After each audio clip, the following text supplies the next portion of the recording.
Testing, testing, testing, testing, testing. Okay, there we go. If an enemy has a cybernetic implant, you can attempt to extract it after combat.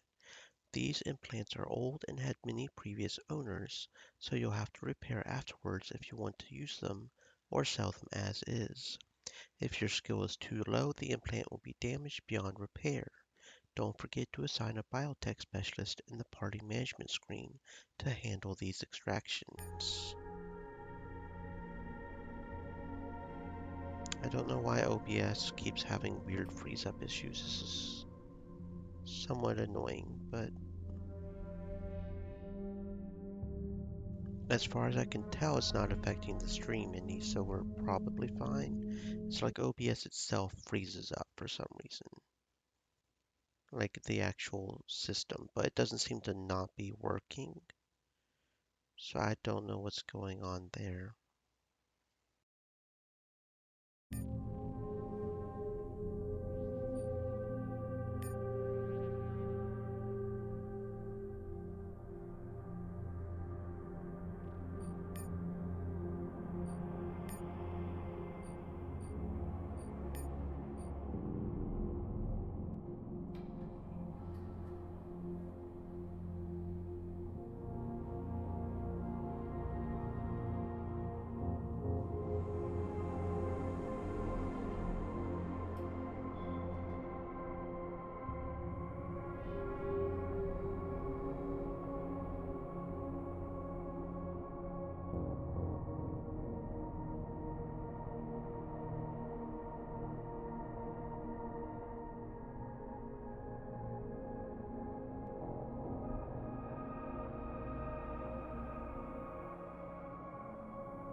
A scav never knows what he might find in the no-man's land of the abandoned lower decks. These crude goggles fashioned from salvaged combat tech offer a few little advantages against whatever might be lurking in the dark. And compared to the work goggles, we have better thermal vision and reaction, but we lose some resistance to optical, but only 30%, so we've got pretty good resistance to optical anyways, but would add to thermal vision by 20 and reaction. What is reaction? Chance to fire a quick reaction shot when an enemy enters your weapon's effective range. Enemy's attack misses, giving you a chance to counterattack. Okay, so that could be good more maybe for the shooters. And maybe for somebody who specifically is doing resistance optical instead of... So I think I will actually go ahead and give that to our rifleman so he can have more of a chance to react, since he has more weapon effective range essentially. Then we'll give the work goggles to this one. They're just better overall than the maintenance HUD. Essentially changes out accuracy for aimed. Accuracy for aimed. Accuracy, ability to hit a target determined by stats, skills, feats, implants, headgear, and equipped weapon. And aimed is accuracy bonus applied to aimed attacks specifically. So that's, I mean, technically for him, I guess aimed would be just as good for shooters, but the extremely high difference in resistance optical is pretty much what does it for me. Pretty much just a 2% difference in the aiming, but huge difference in the resistance to optical, so. Okay, cool. We managed to kill the, in our murder hobo way, we managed to kill the guy, so what are we going to do now? Because this is a murder hobo run, we're killing everybody we can.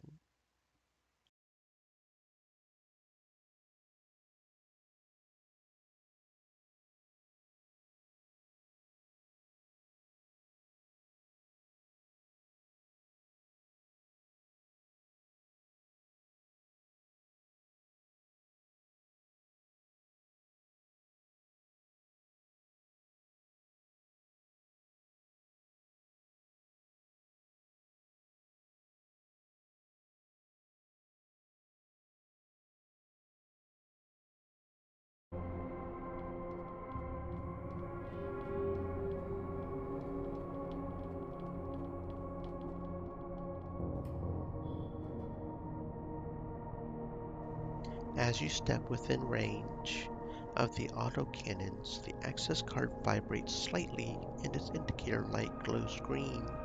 It's more than a simple access card then, if it can receive and transmit signals. So far, so good. A melodious, if tinny, female voice emerges from everywhere and nowhere. Authorized access device detected. Please approach and insert your authorized access device for further scanning. Cautiously you approach the door and insert the card into the reader. There's a faint hiss as the card is locked in place, and its indicator light, still jutting out from the slot, now shines blue. Welcome back, Technical Officer Ulysses S. Colton. It has been 117 years since your last visit. The blue light flickers ominously, and a wholly synthetic voice adds, "Data anomaly detected. Please wait." You wait. "Please wait," the security OS warns again, but this time in the woman's disembodied voice. A good sign? And then, "We apologize for the delay, Technical Officer Ulysses S. Colton. You are authorized to proceed." The blue light stops flickering. The slot hisses and the card gently slides back out as the great door slowly opens. Did we just break into the vault? Did we break into the vault? Are we going to get all kinds of good stuff now?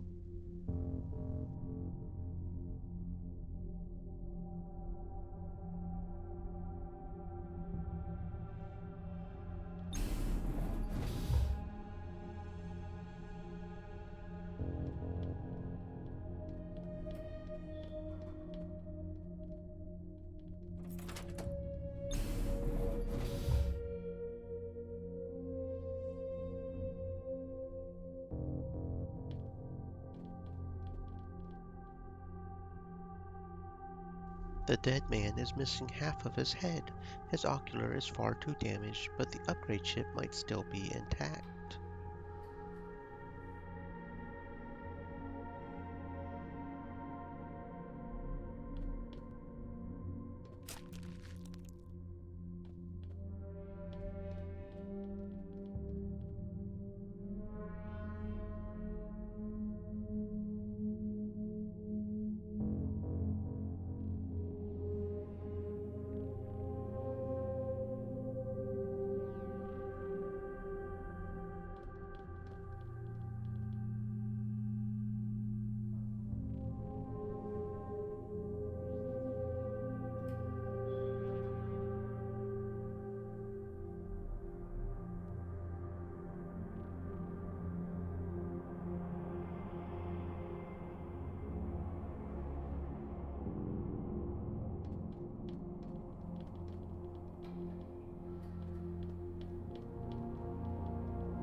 Upon detonation, this grenade generates a stasis field that suspends the flow of time within its blast radius. Anyone caught within it will be frozen in time and impervious to damage. Pulse grenade. Upon detonation, this grenade emits an electromagnetic pulse that damages all unshielded electronics within its blast radius. Ooh, some new kinds of grenades, I do believe. That's interesting.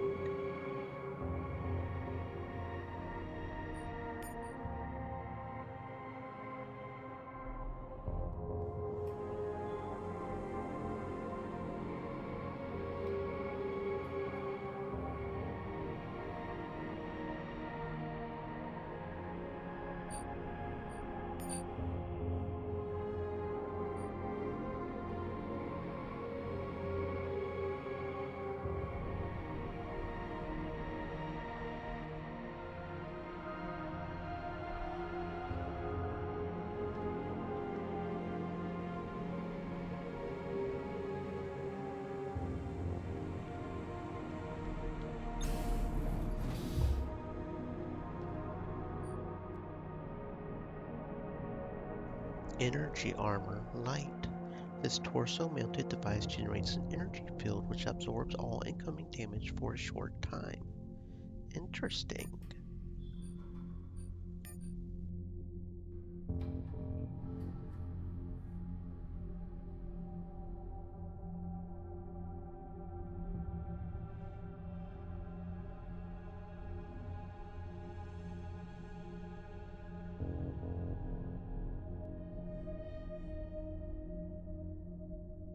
Okay, so that thingy basically what has like an energy shield attached to it, I guess?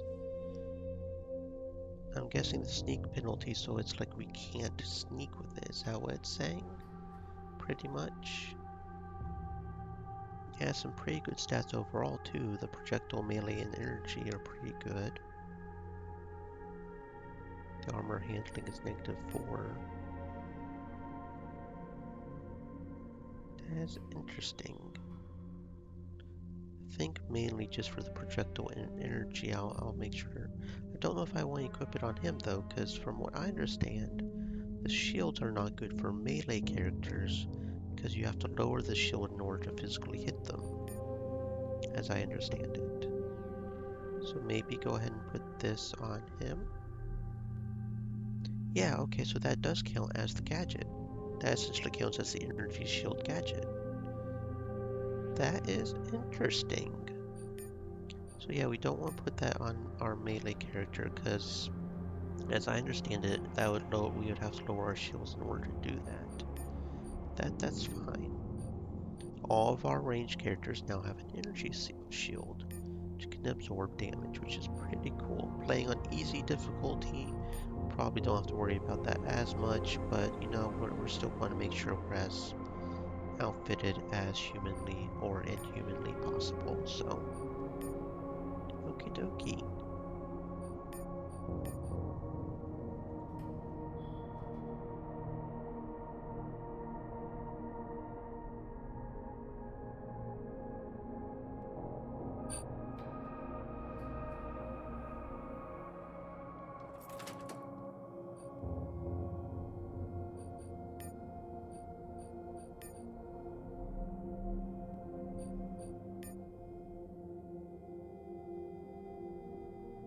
Not sure how to feel about this one.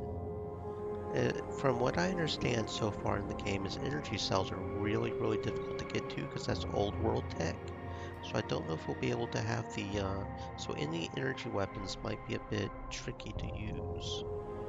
Back on Earth it was built as an affordable precision rifle for civilian use, which is a fancy way of saying cheap long-range gun with subpar stats.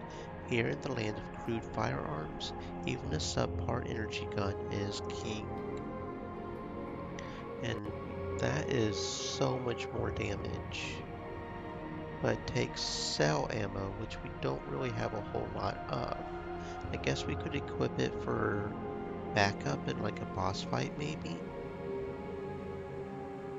Yeah, I think we'll do that. I think we'll do that in case we come across somebody super strong, even on easy load.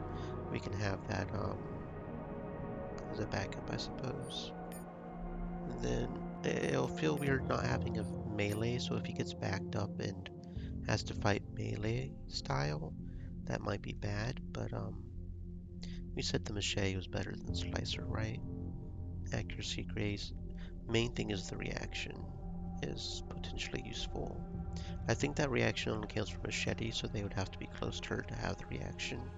It wouldn't help with the reaction with the pistol, I don't think. But in case they are that close, since that is a backup weapon pretty much, that's fine.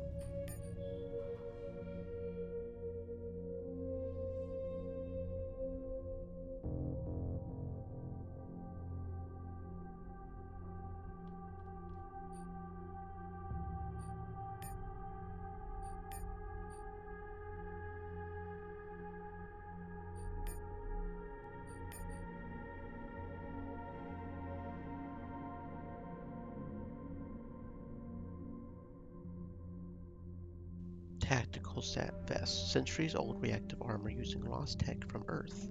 The viscoelastic material hardens on impact to disperse kinetic energy.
Scott Gaming World said, "Hey yo, sorry it's been a while.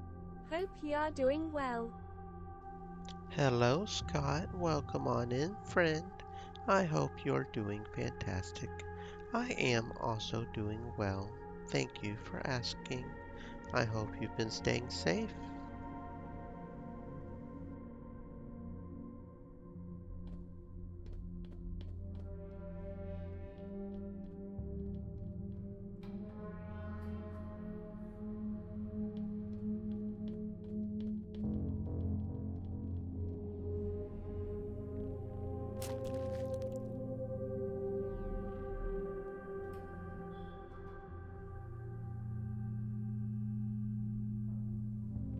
Scott Gaming World said, "I've been good, Ty, and good to hear you're doing well."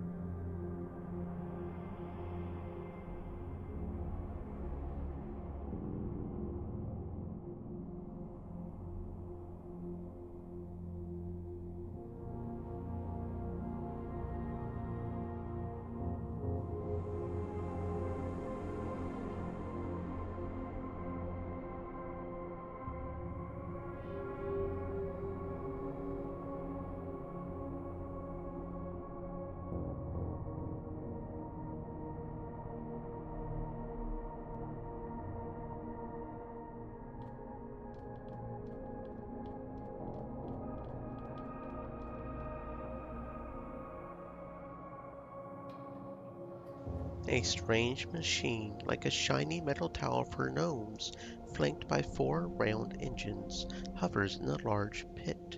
It looks like a portable reactor of some kind, but much more sophisticated.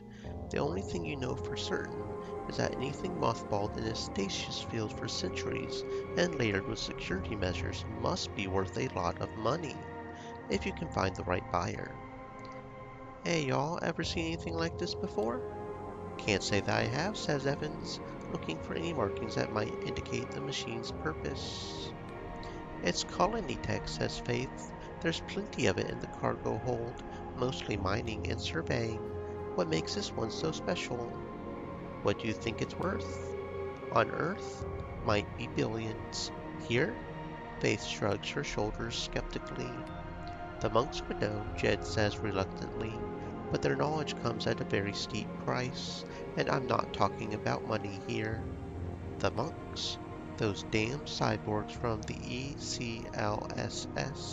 They all were human once, but they're about as human as a toaster now, so don't you ever forget that. Use the access card. You swipe the access card, and an authentication protocol jumps up on the screen. Ulysses Colton comes through again. He's the best damn partner a person could ask for. Quiet, reliable, and he never gripes about his share. A stylized diagram of the mysterious machine appears, with individual sections called out in different colors. The big, bold title at the top provides the first useful bit of information: M-Class Converter, Model FC4, whatever that is. The terminal displays two options. Run diagnostics. The stasis field blinks out of existence and the machine begins to slowly awaken. Telltale flicker here and there, and the whole hums. Thick columns of data scroll past right to left, too fast to read even if you could understand it. Half a minute later, the important part: all six systems functioning within normal parameters. That's good news. Whatever it is, mint condition means a premium price. You touch the screen once to see if there's any further information, and then comes the hitch. The spec diagram reappears, but with three yellow flags. If you're reading it correctly, the device needs reactor-grade fuel, matter converter, a pre-configured molecular synthesizer. If you don't feel like jumping through those hoops, maybe you can sell it for a Christmas tree. It does glow real nice in the dark. The terminal demands a 12-digit passcode to confirm the order. So we can't activate the elevator either. Okay.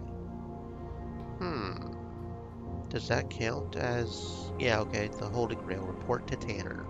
So that counts good enough, I guess. Not sure what that thingy is, but we found some sort of thingy.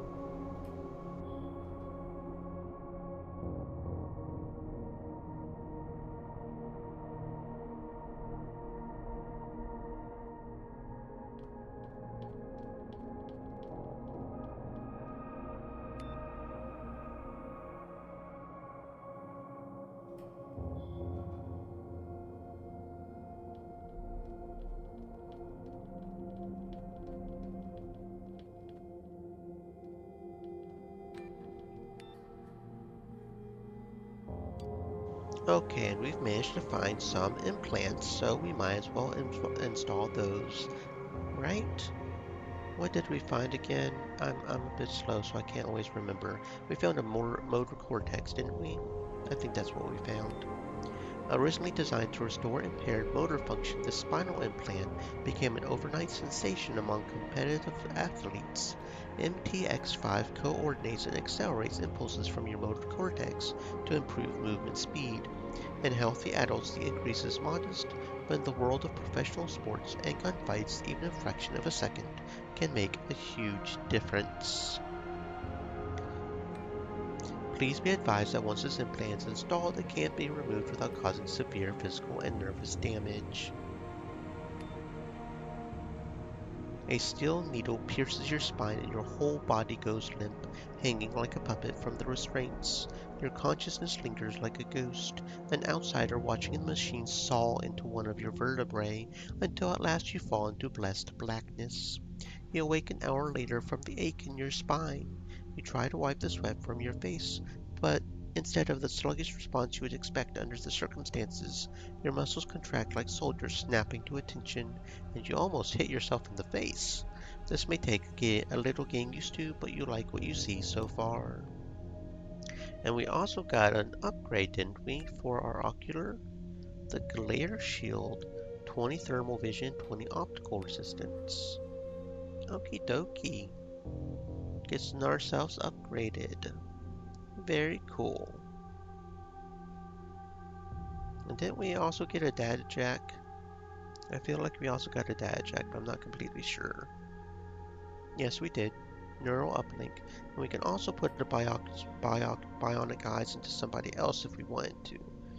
But not everybody has full access to implants, so I'm not completely sure what would be best on everybody. Only reason I'm not too worried about it myself is because I'm planning on putting all of the implants in. So, because who needs to be human? Humans are just overrated. So let's go ahead and put in the data check as well. Accept the waiver. Neural uplink. A data port that bridges the gap between the human mind and computer, allowing you to plug into any machine designed for direct access. A built-in cognitive enhancer will analyze your neural firing patterns and manage your neural network more efficiently. A steel needle penetrates your skull at the temple, parting sinew and bone, sliding into your brain. Before you have time to panic, a horrific pain abruptly cuts out, as if someone had flipped a switch. Gathering your thoughts, you find your memories and reasoning transformed, the correlation of everything you know clearer than it's ever been. The dense fog in which you have been laboring your whole life without ever realizing has been lifted. Very nice. So now we've got a data jack, we've got the eye, we've got the motor. Now we just need the heart, spinal, subliminal, and armor. This Jed has an armor, so if we could somehow strip that off him and put it on, that would be cool too, but that's okay. We'll find our thingies.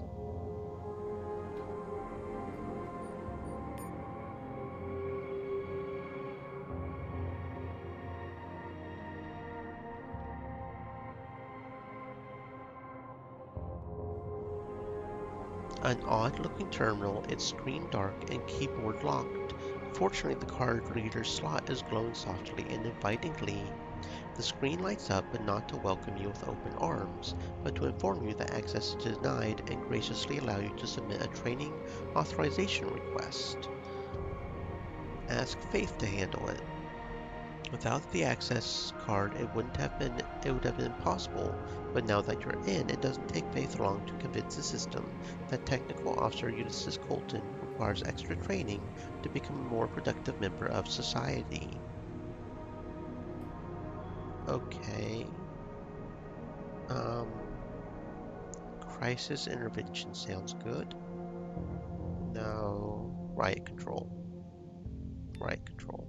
You'll be given basic training with baton and other blunt weapons, as well as armor and rapid disabling of lawbreakers. Training token drops in the receptacle and the terminal powers down. Okie dokie. Very cool.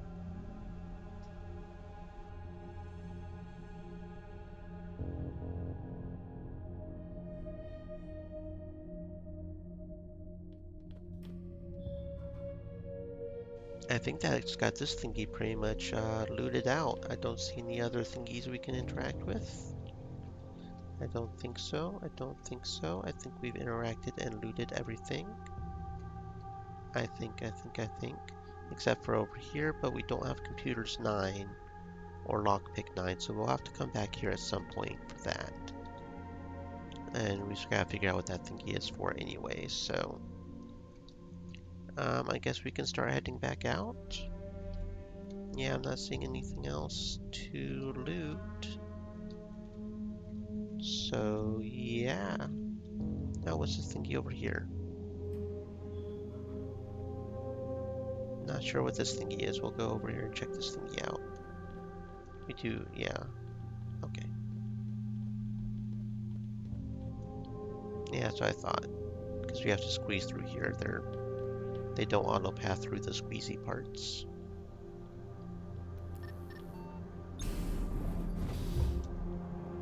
Oh, that doesn't seem to lead to anywhere. Interesting. Well, it got us some computer experience. That's what matters, right? Okay. So we'll go ahead and take the elevator back up.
Oh, I see. Okay, so that's a back way into the area is what that is. That's what that door right there was. I was confused. Okay, that makes sense. So that's like a way if we wanted to skip this fight over here, we could come over here with the rope. Okay, I understand. The putrid smell coming from this depot stops you dead in your tracks. A pure animal fear grips you, urging you to flee. Bullshit, we are goddamn monsters. We don't flee, we're not afraid. Reluctantly, you move closer to the gap between the doors and look at the macabre scene inside. Bodies long dead in various stages of decomposition. More of those damn frogs crawling in and out of vents. hundreds of eggs around the room waiting to hatch, and only 1 in 20 survives. That's already too many. A strange frog in the back is staring straight at you with its unblinking eyes, and suddenly the fear is back, rapidly turning into sheer terror. You must flee this place now, or not. You take a deep breath and squeeze through the opening. A rising sense of panic overwhelms you. The goddamn frog is perfectly still, its tiny mutant mind focused on driving the bigger predator away. The other frogs are getting agitated, ready to defend the lair. A psyker frog? It's a froggy that's Hypnotoad! Hypnotoad! Oh no, not the Hypnotoad!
Oh, look at that. We get to loot the psyker brain.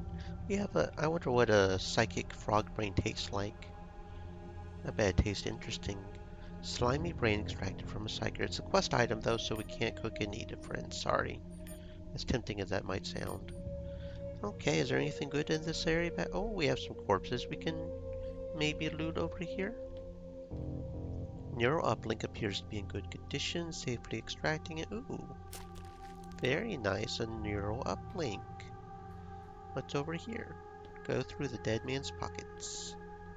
Oh, we've got a smoke grenade, a flashbang grenade, and some med kits. Very good. Speaking of, does anybody need healing?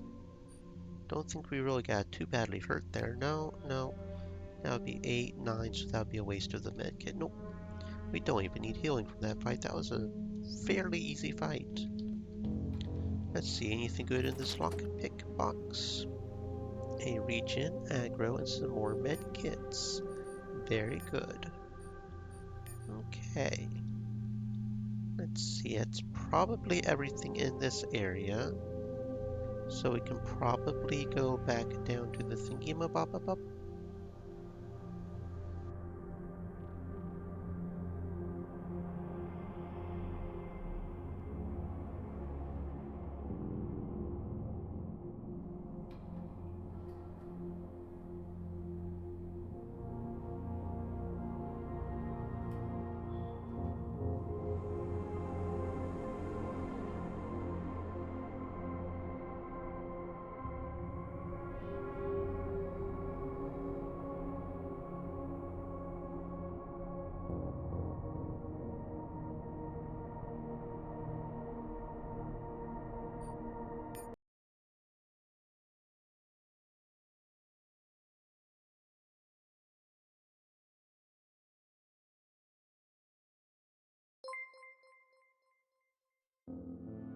Fabru said, "The sunflowers arise once more."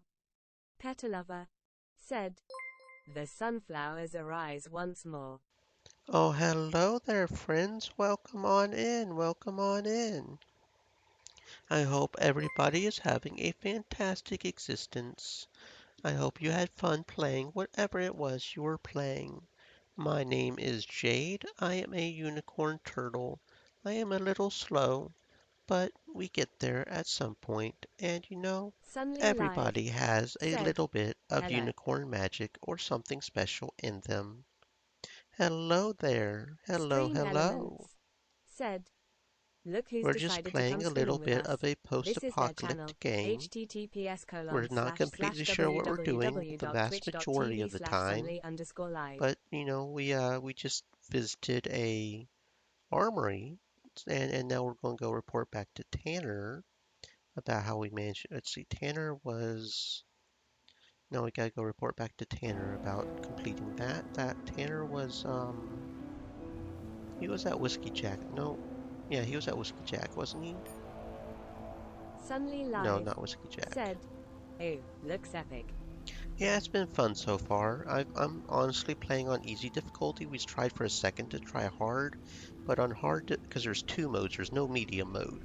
There's just easy and hard. And hard is it's hard, but it's been fun so far. The story looks Fabru promising. said, "Looks like Fallout games. Yeah, Zero." it kind of does, doesn't it? Let's see. And it's turn-based, so it's got that over Fallout because I prefer turn-based. Fallout's not a turn-based. Where was Tanner? I don't remember where Tanner was. Like I said, I'm a turtle. I'm a little slow. I feel like he was at Whiskey Jack's, but he's not. Cole's Gadgets. No, he's not there.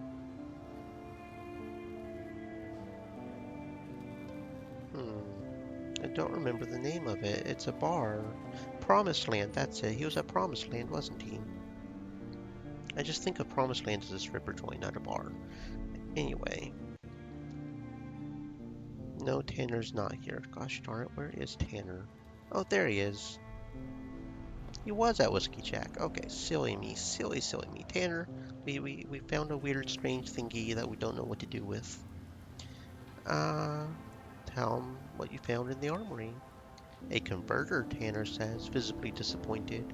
Weapons and combat gear are the real meat of this job, stuff I can turn over quickly. Even droids, but ancient half-functioning mystery machines, not so much. Tanner slowly shakes his head, then looks down at the floor. When he's finished his silent debate with himself, he sighs. Well, we've got this far. What do you suggest we do then? Gear designed for the colony is always top-grade tech, but we've got to figure out what the damn thing does. If it converts rocks into iron, then we can call it the ship's biggest paperweight, because rocks are in short supply. Oh, and we're on a ship in the middle of space, by the way. Apparently, our founding fathers or whatevers were big old Christian dudes, and they tried to leave Earth. And the entire ship is divided into three factions. People who are anarchists and want freedom, people who want to follow the original rules and be sticklers and stuff, and then of course the stereotypical church that just, church things. If it does something useful like turn water into wine, the church will make us living saints. I mean, the church doesn't like alcohol, so I'm not sure about that, but okay. His lips attempt to smile, but give up halfway. The thing's bigger than a shuttle. How can we even move it? Calm yourself, Tanner says tiredly. It took months of my life and some little luck to track down that access card. Now I'm going to get mine back. It has to be worth something, even if we sell it for parts or at worst, scrap. So what's the next step? Somebody in the habitat will know what it is, Tanner says with no conviction at all. Start with the local traders. See what they have to say. Pay the archivist a visit too. If anyone knows about outsized colony tech, it'll be those eggheads. How do I get to the habitat? Through the factory, gangs control the lower decks, but thy brother's keepers provide safe passage on the old rail overpass. It'll cost you, of course, but not as much as your life. Well, almost as much. Okay, so I guess we've got to go to the habitat to try and figure out what this thingamabob is. But first, let's also go to power station, because I think we figured out the thingy for the quest there. We found the control module, didn't we? I think we did. I feel like we did. Come out for some air. I found the override module. Great, you're a real lifesaver, Uriel. After turning the module over in his hands a couple of times, Zeke plugs it into one of the empty slots. In response, the OS flashes a warning, and the screen briefly goes dark before columns and columns of data begin scrolling past. Almost too quickly to follow, details such as megawatt power allocations, operating reserves, voltage, reactants, thermals, and a few dozen other stats appear and disappear, all expressed in the arcane symbols and terminology of old Earth. It all suggests the secret language of alchemist or some other ancient cult. Work your magic. A generator big enough to power the future colony and keep its essential systems running for decades is a complex machine with countless internal relationships. Several values start to link a monotonous demand for your attention. You tinker with it a little, but changing one variable has a cascading effect on system stability. Before you know it, the entire board is flashing angrily at you. Faith? By painstakingly adjusting the voltage control, resistance, and reactance values, Faith brings system stability within accepted tolerances, solves the overload puzzle, and magically brings the operating power reserve into the green. At that point, you run a stress test and the generator roars to life without a hiccup. Never would have guessed it was that easy, says Zeke from behind your shoulder. Nothing says thank you like some money. I ain't running a business here, says Zeke, who did this town some good today, but this is all I can spare. He gives you an old electronic module. I'm not trying to get rich at your expense, but if you want me to risk my life again, I need better gear. Not that I'm going to succeed at this, but it'll give me experience to maybe be able to persuade people later. Now my persuasion is 2, so yeah. And so do I, says Zeke, pointing at the grid system, but we all make do with what we have, don't we?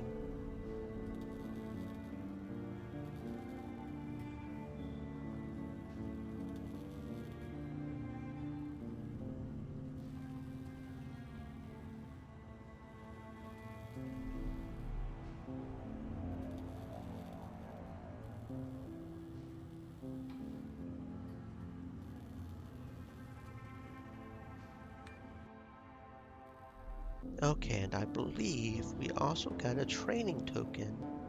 Now, where the heck was that? That was near Earl's office, wasn't it?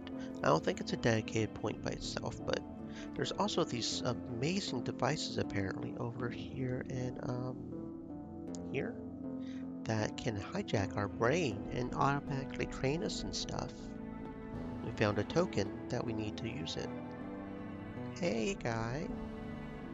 Um,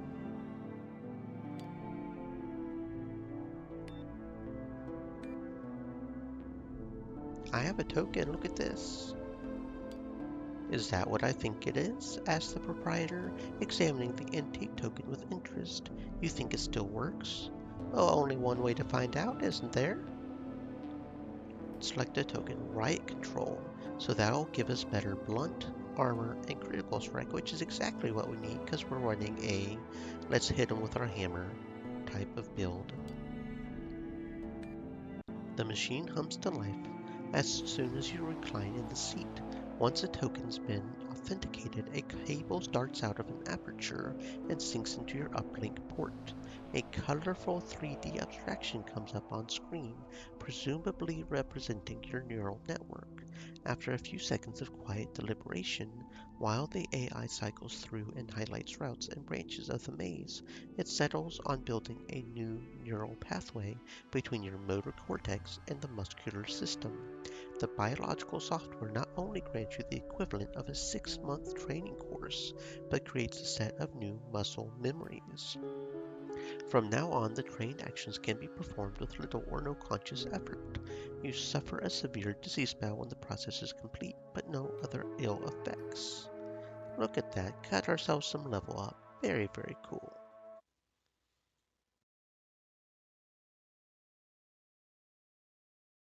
Stream Elements said, "Stay moist, my friends. Hydrate."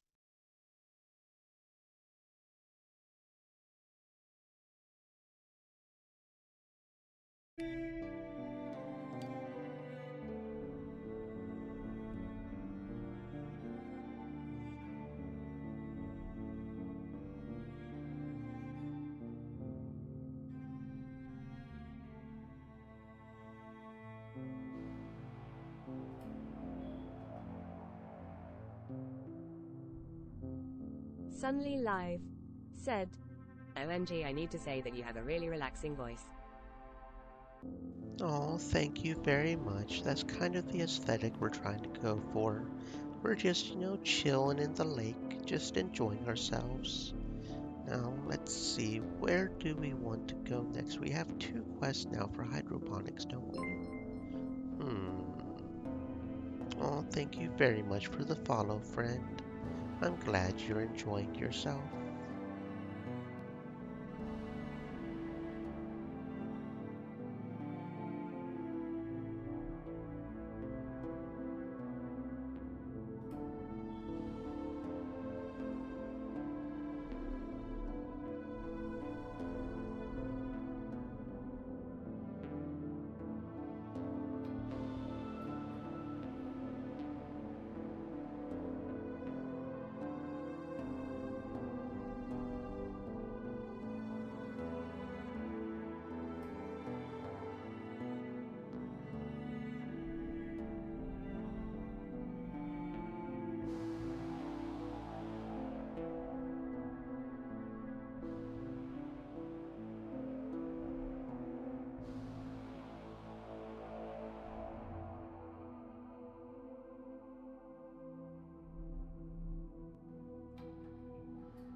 The desolation known as the Wasteland, a span of decks torn apart by the unfathomably destructive weapons of old Earth, was called Mission Control in better times.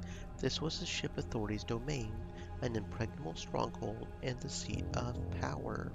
The mutineers' attack was months in the making, a decisive disabling strike at the electronic heart of their world. The mutineers' attack um, It should have been over in less than an hour, but such things rarely go as planned. The ship authority was made of harder stuff than anticipated, and the first assault was driven back.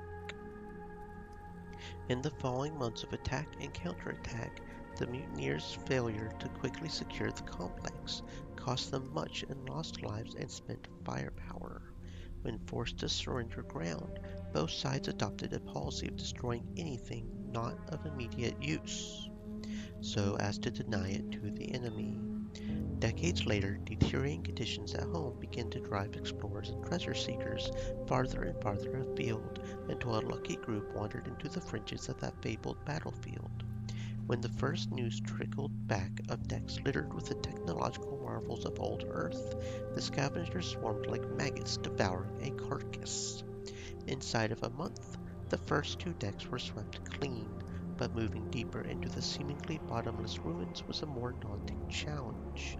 The entire zone was unpowered and bitterly cold, portable lamps provided the only light. Fused doors and warped bulkheads made a maze of the original corridors and descending to the lower levels, now accessible only through jagged holes in the decking, was a treacherous proposition. Add in the traps left by the long-dead defenders of Mission Control or by prospectors hoping to dissuade the competition, and more often than not it was a one-way trip. Hmm.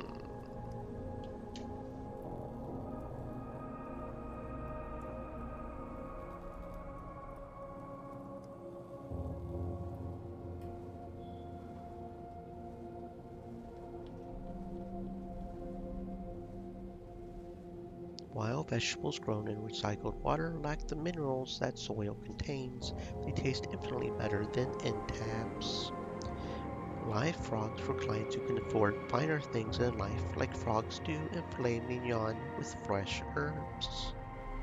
Oh, you know you're in a post-apocalypse when even frog meat is considered special.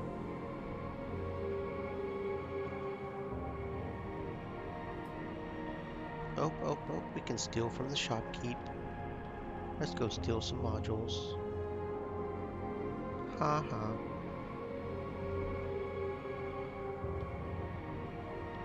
A badly scarred man is talking to a group of scabs warming themselves around a glowing heater.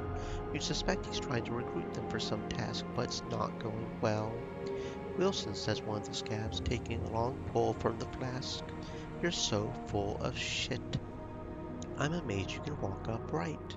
If old Bub ever got his mitts on you, you never would have come back at all. You think I did this to myself with a pocket knife? Wilson growls, turning his face to the light to better display his horrific scars. Yeah, or maybe you fell down a shaft and this just makes a better story. One of the others shrugs. What happened to you? Wilson here claims to have tangled with old Bub himself, says the scab with the flask. But I guess the beast took one friendly lick and decided to put him back. You calling me a liar? Wilson's tone communicates his intentions as plainly as a handwritten letter. Calm down, old man, grins the scab. We're just funnin' with ya. Who or what is old Bub? The serpent that lives in the bottomless pit. One of the scabs nods towards the scorched mall leading to the ruined decks below. Nobody's ever seen him, 'cause if you did, you would already be dead. Except for Wilson, apparently. Oh, I seen him all right. Wilson thoughtfully strokes the ruins of his face. And I'm going to bear this mark for the rest of my life. Tell me your story. What's there to tell? Wilson grumbles, looking down at his feet. We went hunting old Bub soon as we saw the bounty. 5 of us went down. I was the only one who crawled back up. That part's true for sure, says one of the scabs, and I won't soon forget it. He was drenched in blood down to his waist, the skin hanging off his face like torn red rags. The devil got his claws in him all right. He quickly crosses himself. It was fast, a blur. We were just talking about how there was no trace of the thing, and maybe it was time to turn back, when old Bub burst out of this mound of rubble, the legend itself exactly as advertised. Jaws were 15 feet wide, not exactly jaws, I guess, more like mandibles, snapped Eggers in half like a twig. May he wake with the dawn. Then it came for me. That would have been it right there if I hadn't slipped in old Egger's blood so that the mandibles only grazed me. I passed out from the pain, or maybe it was pure terror. When I came to, Ortega and Bradwell were gone. Coombs was slumped against the wall with his head in his lap like he was cradling a baby. Oh, that image. That image right there, friends. What did this mystical beast look like? The whole thing was over so fast I hardly had time to get a good look at it. All I know for sure is that the head coming out of the rubble was mostly the gaping maw, with no eyes that I could see. And the mandibles as long as the man is tall, each ended in a hook, so if it snags you, you can say goodbye to this world. Well, that sounds like a whole thing right there for sure. Potential side quest mini-boss or something, maybe? No vaccine, says a woman with oddly colored eyes, shaking her head. We're fully booked. So that's your hotel? Sure is, the woman smiles with pride. Fixed her myself. The finest bed and breakfast in a 5 mile radius. What do you serve for breakfast? Fresh algae from hydroponics, homegrown mushrooms, and roasted frog. That honestly kinda sounds good. We also serve the finest lager around made from fermented fungus. Good business then, even after all these years. Well, not as good as before when you needed a cart to haul away the day's digging, but still enough to put food on your table. Any tips? Don't venture too deep. That's the fastest way to end up dead around here. How so? You've heard about them mind worms, I assume. No, I haven't. What the hell do you mean by mind worms? Do we have to worry about worms in our head too? Is this Baldur's Gate 3? Do we have to worry about mind flayers? No hiding from them. They can sniff you out and empty your noggin faster than you can empty a soup bowl. Then there's old Bub. Yeah, I just heard about the guy from the drunk guy over there. King of the Dunghill.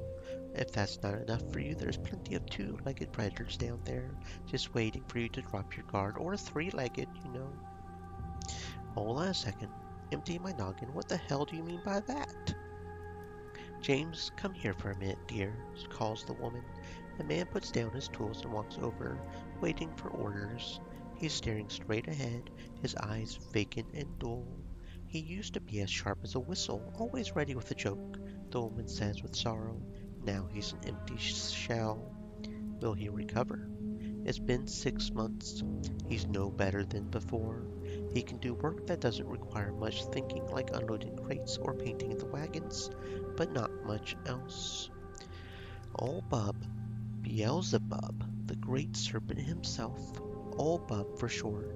Never seen him myself, but heard way too many stories to doubt him. A serpent down in the ruins, with jaws big enough to grab a 24-foot container and swallow it whole. Imagine something that big coming at you in the darkness. She crosses herself quickly. Bullshit. Bullshit, he says, scoffs the woman. I've offered 2 grand for them jaws. Several crews went down to hunt the beast. Wilson's the only one who crawled back with half his face missing. Something tells me he ain't going back there ever again. That bounty's still good, in case I run into this Beelzebub. You didn't listen to a word I said, did you? She sighs and shakes her head. But yes, you can get me those jaws and I'll pay you 2 grand, no questions asked. Oh yeah, so it's definitely a mini boss or something that we can get and turn in for 2 grand up in here. Okay.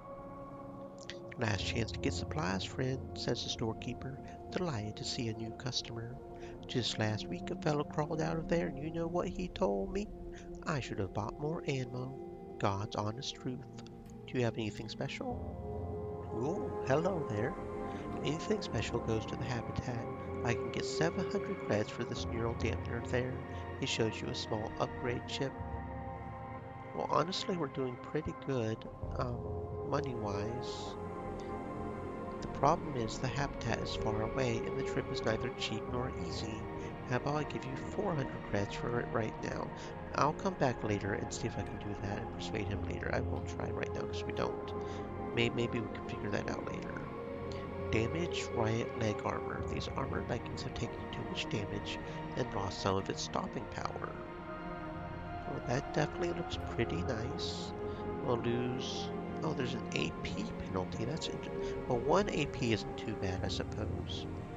Heavy armor handling penalty. Sneak penalty. But I think I will go ahead and buy those. Those look pretty nice. We're definitely buying the synthetic heart. A freshly harvested synthetic heart still covered in blood and gore. Who knows how many owners it changed over the decades. It will need some tune-up before you can use it, but that's okay. We can figure that out. I'm going to go ahead and buy the ammo because we can. Because I'm fairly certain we've got enough money. It's good to make sure we have enough ammo. Yeah, that looks good. And it's not like we don't have things we can sell if we really needed to. But I'm being a loot goblin and just keeping everything I can for right now, so. Okay, let's see. Yeah, we've got a few things, friends. We've got a few things. So that's damaged, but we should be able to fix it. Yes, we fixed it. Very good. Heart implant. So we'll implant that, and then boots. Yeah, that'll probably be fine. Get us some better boots there. And our armor handling is now 0, so right at 0, so we're not getting any penalties yet. Of course, Evans and Faith are getting penalties, but that's okay.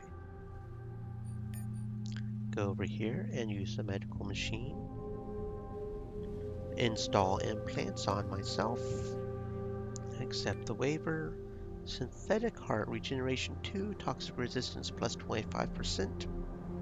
When 13 health or less, we get a stat regen. The artificial heart features increased pumping capacity and is much more resilient than the feeble organ you were born with. A built-in filter scrubs a wide range of toxins at a very high rate, making it popular with people who find themselves exposed to dangerous industrial contaminants or chemical weapons. A sharp pain in your chest interrupts your little nap. The machine's interior flashes red, and a pleasant voice says, "Warning, cardiac arrest is imminent. Please administer." Gasping for air, you pass out. When you awaken, your new feature-rich heart is beating like a clock, doing more than your already worn-out ticker ever could. Okie dokie, we're getting on our way to having all the implants, which is what we want to do. So, let's see, what do we want to do now?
"How's life treating you, Uriel?" asked McNeil, grinning ear to ear.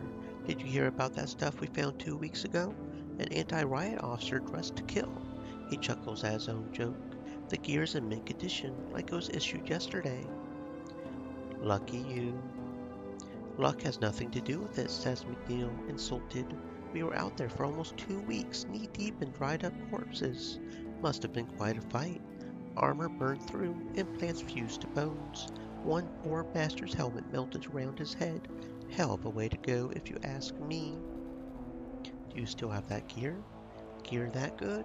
We sold it before Sarah finished cutting out the implants. Top shelf stuff. Brother Solomon sent me. He wants his deacon back." "You kidding me? That bastard must have heard we were flush with creds and had the fucking nerve to ask for his cut. Can you believe this shit? He wants his cut, he can earn it on our next run." Hmm. Hmm. Let's see.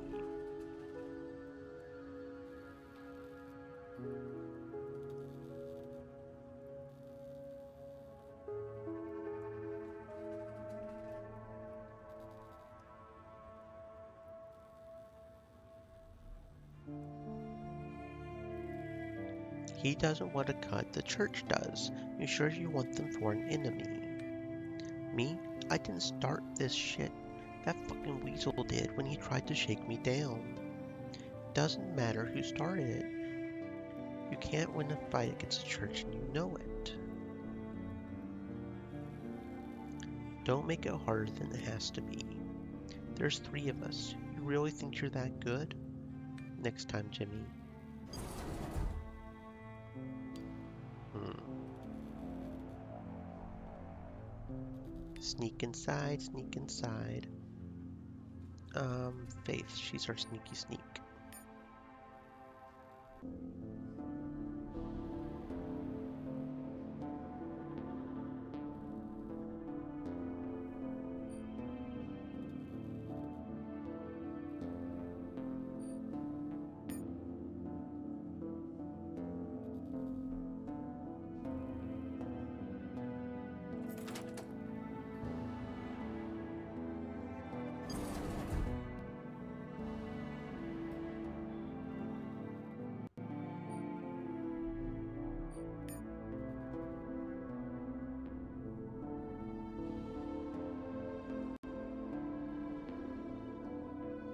The deacon looks at you defiantly. He's been roughed up, but his spirit is unbroken. Come with me if you want to live. The deacon hesitates for a moment, then gives you a quick nod.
It didn't have to go this way, Evans says angrily.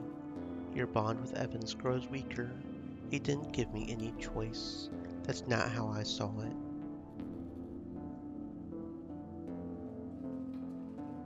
Had he done what I asked, he would still be alive. I think there's a lesson there somewhere. Forget it, says Evans, turning away. Well, you'll just have to deal with it, Evans.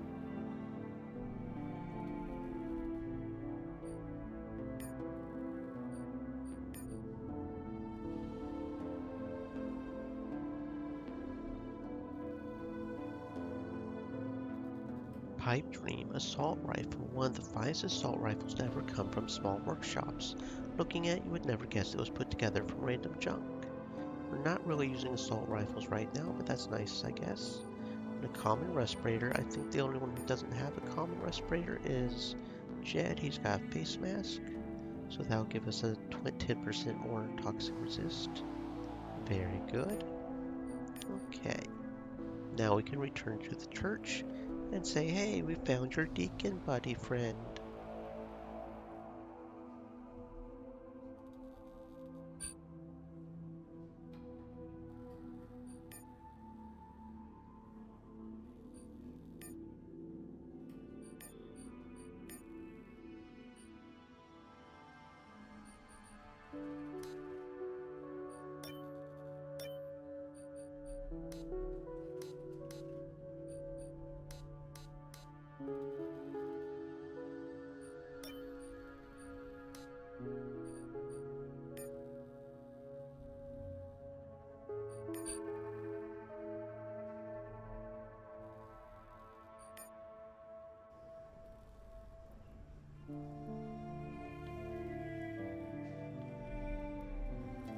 It's good to see you in God's house again, brother.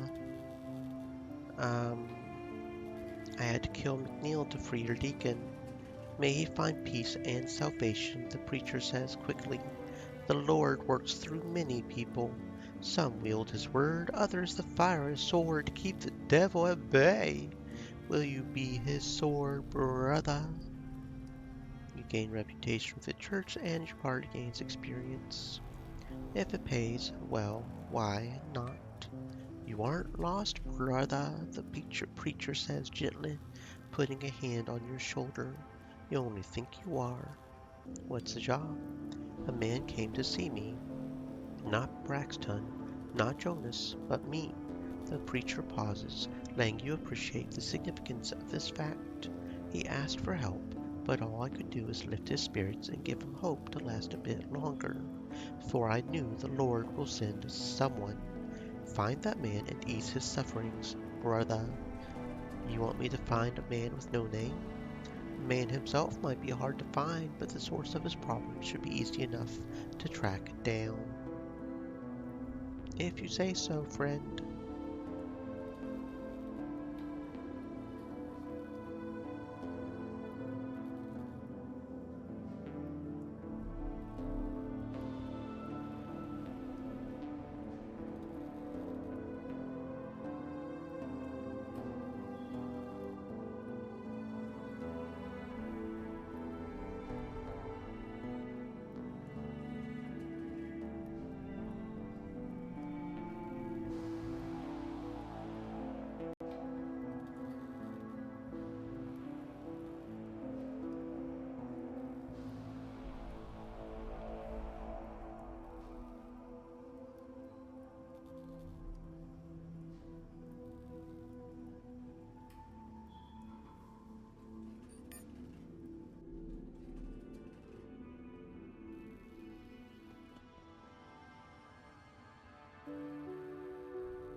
Two rough-looking men turned their focus to the turn to focus their collective cold gaze in your direction. A badly beaten scav is moaning on the floor behind them. The thugs say nothing, waiting on you to decide what happens next.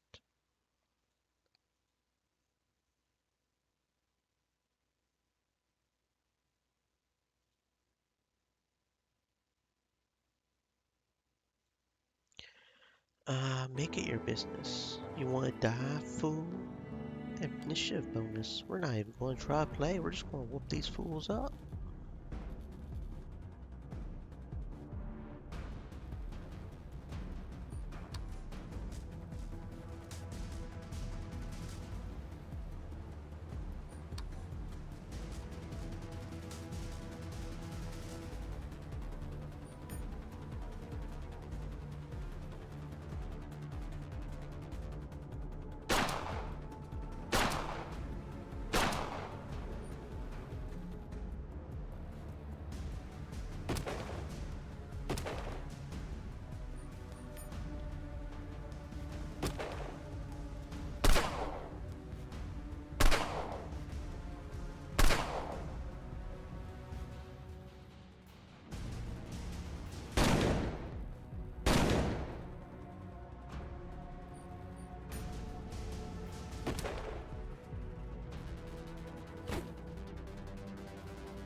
Thank you, the scav says as he staggers to his feet.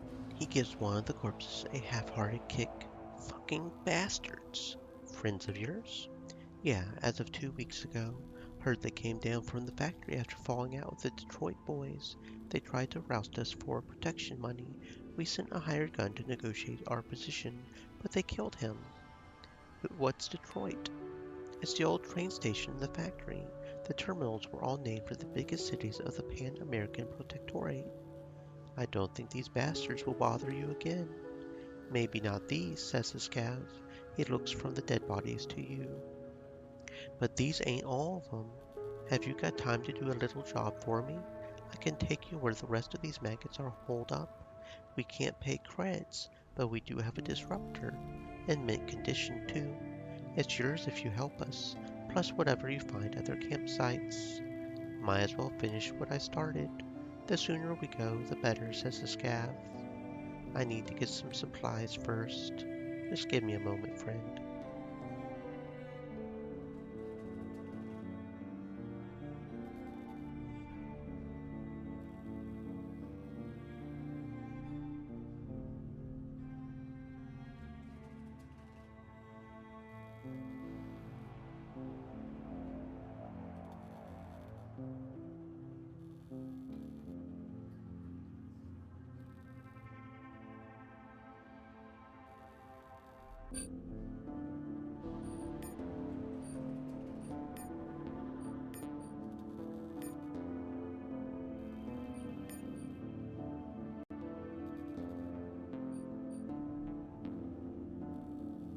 Once tasked with adopting Terran planets and grasses to the alien environment of Proxima Centauri, hydroponics was abandoned during the mutiny. quickly overwhelmed by out-of-control mutant vegetation, it more closely resembles deep jungle than a research complex. In addition to the abnormal plants, oversized pest control species, bioengineered to safeguard the colony's farmlands, are also on hand to punish the careless.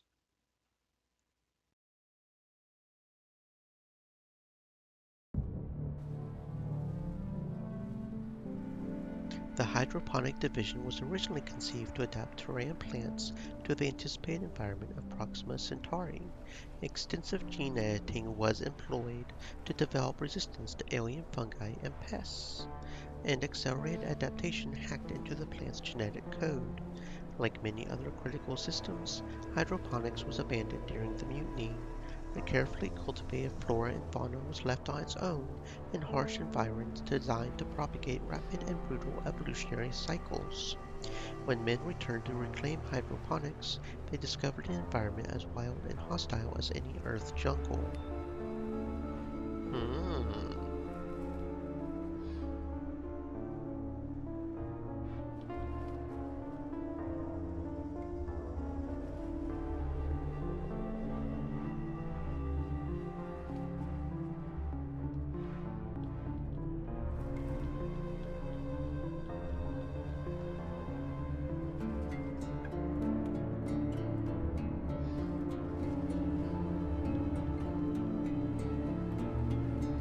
A bald man wearing a gas mask gestures you to approach.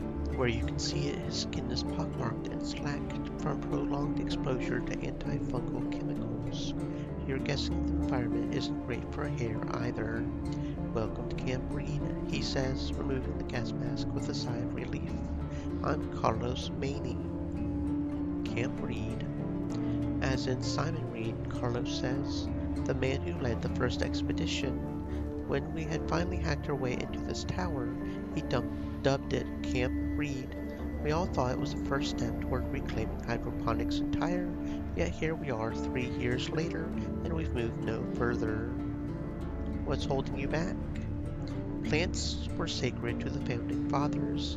They represented our connection to Mother Earth, our sustenance, and our future. Picture rippling fields of wheat, rye, and barley to the horizon, mighty oaks and cedars, children eating apples right from the tree. That was the vision for Proxima, but they didn't anticipate how many seedlings would fall in the ship's simulated environments. Unless they found a way to make good those losses, What about the native plants on Proxima? Have you seen any? Neither have I. Maybe they have their own apples and oranges. Not that I've seen one of those either. But what's much more likely is that they'll contain organic compounds we can't digest. Then what? What happened to Reed? He died 3 days after staking his claim, along with the rest of the expedition. Reed had brought some fancy poison that should have killed any kind of fungal threat instantly, and it almost worked. I guess you could call that Reed's epitaph. The thing played dead for 3 days, metaphorically licking its wounds and literally evolving its cellular composition. Then it struck back. Where did this super fungus come from in the first place? Same place as our ancestors. It was one of the original passengers. Fungi are very versatile. They have all kinds of useful and dangerous properties. The plan was to wipe out whatever local fungi we found on Proxima and replace it with our own earthborn varieties to supply our crops with nutrients and protect them from disease, the environment, etc. They ran the Earth fungal cultures through hundreds of mutation cycles to make sure it would survive in alien soil. There were safeguards, but those required active cultivation by our botanists to work, and the mutiny threw all that right out the window. Now the fungus is doing what it was designed to do: kill any creatures that threatens the plants and decompose the resulting organic matter into nutrients. So what are you planning to do? We can't defeat the fungus. It adapts to anything we throw at it, and every time it mutates to counter our efforts, we need to change our protective equipment and protocols, which takes time and costs lives. The other two zones are lost, but we're doing our best to hang on to this one.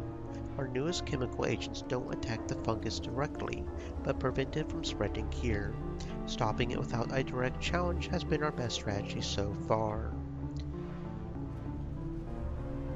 Why hasn't it spread beyond hydroponics? There are built-in safeguards, different for each zone. The highest concentration of the fungus is in the red zone. You won't last 10 seconds there. The yellow zone is a bit more hospitable if you have the right gear. This is the green zone, as friendly as it gets. There has to be a way to kill the fungus. There is, in the red zone. Back to business at hand. Boone sent me to pick up his algae. There's nothing in stock right now. The bioreactor is down again, so I can't do anything for you until we get it up and running. Of course, if you're willing to lend a hand. What's a bioreactor? It's a more efficient way to produce algae. Open systems, he points to the algae-covered pools, are easy to work with, but the photosynthetic zone is limited to 2 inches of the surface. A bioreactor doesn't have such limits, but keeping it operational is getting harder and harder. How can I help? We need more parts. Everything in the vicinity has been stripped bare except... He turns and looks meaningfully at the ruins of Alpha Tower. Once the hydroponics towers all stretched from floor to ceiling. While the lower section of Alpha Tower was destroyed during the mutiny, the upper half still clings stubbornly to the ceiling, like a big metal stalactite. An ancient and not especially trustworthy-looking walkway connects the stub to a nearby tower. I'll give it a shot, but don't hold your breath. Do you have any work that doesn't require acrobatics? Well, we do have a dispute with a fella named Morgan. We hired him and his crew to clear one of the towers from wildlife, but now they're refusing to hand it over. I assume all options are on the table? We would prefer if the situation were resolved amicably, but one way or another we need to reclaim the tower. I'll see what I can do. And I can go ahead and tell you I'm going to murder him, because that's what I do. I'm a fucking murderer. Ooh woo. Anyway. Oh, Uriel has a level 3 steel. Okay. That's a level 4 steel, so no, but yeah. Okay.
We don't get many visitors, says the man, looking at you with interest, thinking of joining.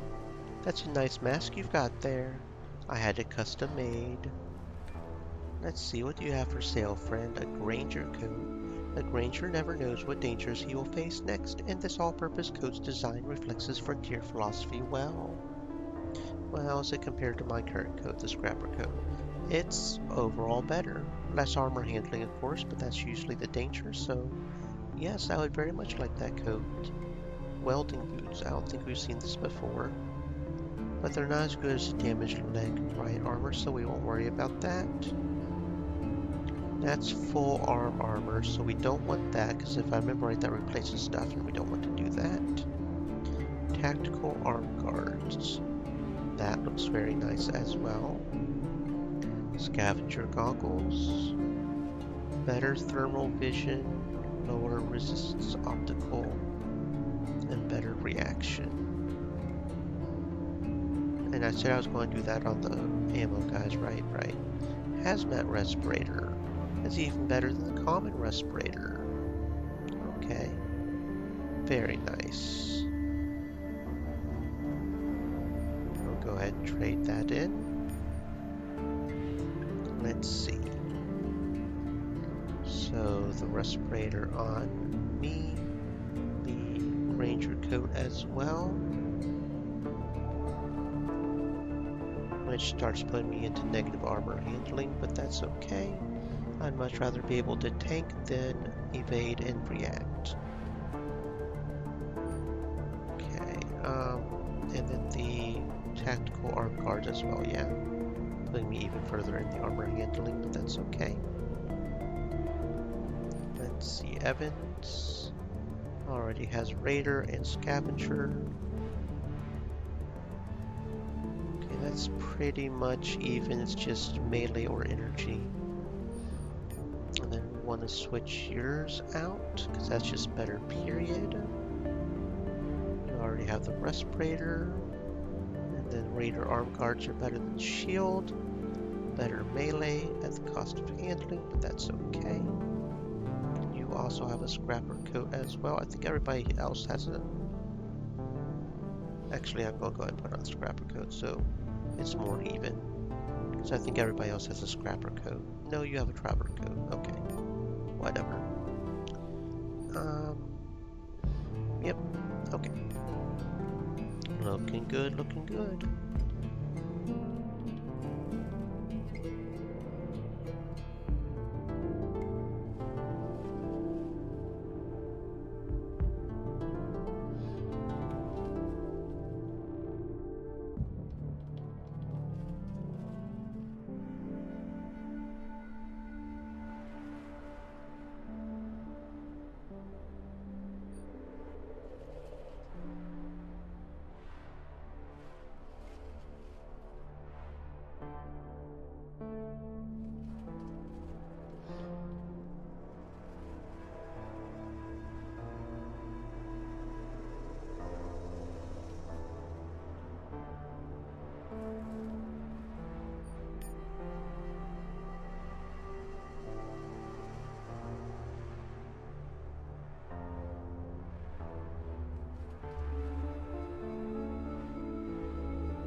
I've never seen anything like this, says Evans, staring at the greenery around him. Even the air tastes different here. Wait until we get to Proxima. Can you imagine our oaks and maples growing on Proxima one day? A new beginning. I wonder how the locals would feel about that. No Turan would be too happy about alien plants springing up all over Earth. What choice do we have? It's not like we can turn the ship around and go back now, so like it or not, they'll have to share.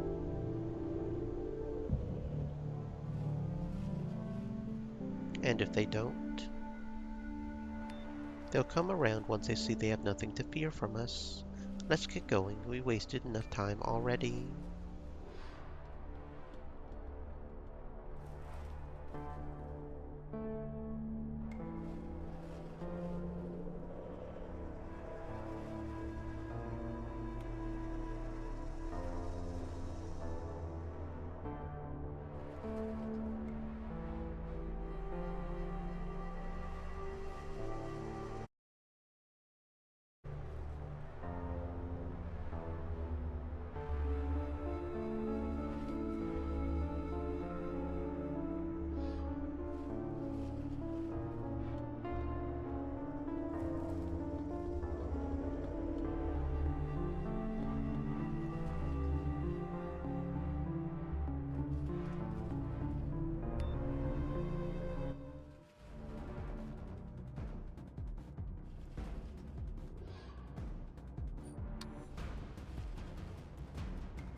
You reach a large enclosure, once known as Simulated Environment Number 2. It's teeming with life. Colorless slugs, string jellyfish, tiny flies hovering over the surface, and frogs. More frogs than you've ever seen in one place. Until now. Exterminate!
I think my package just arrived. I don't know why they've suddenly started doing it the past couple of weeks, but they've actually been knocking on my door, I think. So give me a moment to go fetch my package. I'll be RB, friends.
Extreme Elements said, "Stay moist, my friends.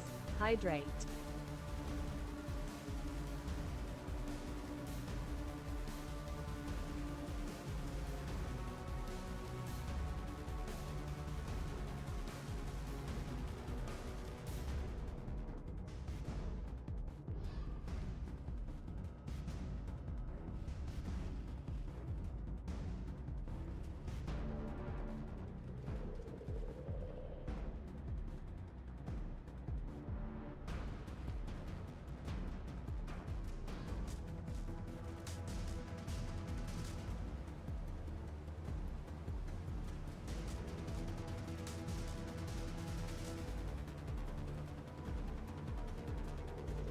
My package did indeed arrive. Yay!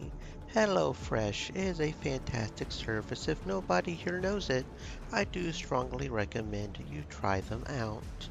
Going to have a fantastic noodle dish. Going to try edamame for the first time. Guess that's some sort of soybean. Yeah, I'm looking forward to that tonight. Back to killing frogs in the meantime.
Not that these frogs can handle me, although they did technically make Uriel, not be able to attack because of the Psyker attack, but, oh well. Can we loot the Psykers for more Psyker Brains? We can indeed. I wonder how many, we need for the quest. If we need only one, or... There's even a body over here we can maybe loot. The light rifle and a distortion field, okay. Very nice. Don't know if that rifle's better than what we've got for Evans. I guess we'll have to see. Long Arm of the Law, a one-of-a-kind revolver conversion rifle, an old revolver with a rifle barrel and a crude stock. That's interesting. So it's a rifle with a long barrel or something. It's got better damage. Its effective range is a little shorter. Its accuracy is 2% less, but that's okay. So that does look like it's a better weapon than the old Betsy. So we'll go ahead and put that on there. Okay, killed a bunch of frogs. Anything else over here? Oh, yep, there's a mummified body over here as well. Another mummified corpse with an implant, an ocular model. We've got 5 biotech, right? Yeah, we've got 6 biotech. Okay, there we go. Advanced targeting chip. Oh, and we've got some feats now. Jed and Faith. Okay, let's see what feat we want to.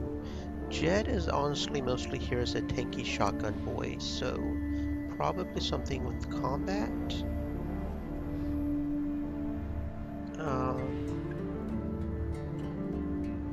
I could also do bionic and have him max implant some more.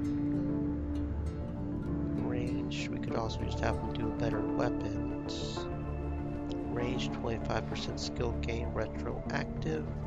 Reaction plus 20. Accuracy for every other weapon skill level. Energy weapons. I don't know about the blaster energy weapons thing. SMG, pistol, rifle, he's a shotgun, so that one would work. Accuracy plus 8, stagger, and accuracy. Yeah, let's go with shotgunner, because he's a shotgun boy, so we'll go with shotgunner. That sounds good. Okay, Faith. She's our sneaky skill person. What do we want for her? Maybe tough bastard. Her health is kind of low. Skill monkey. Skill gain on science and stealth skills increased by 35%.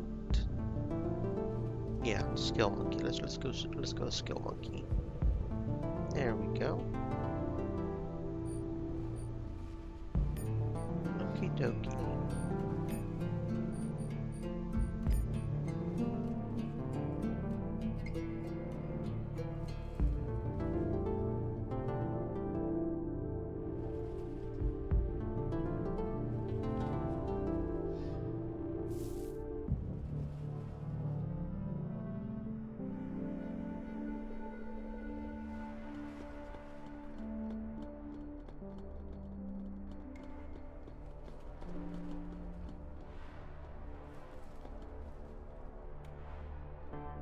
This poster child of the pest control department does a fine job of catching oversized insects and promptly draining them of mineral-rich fluids.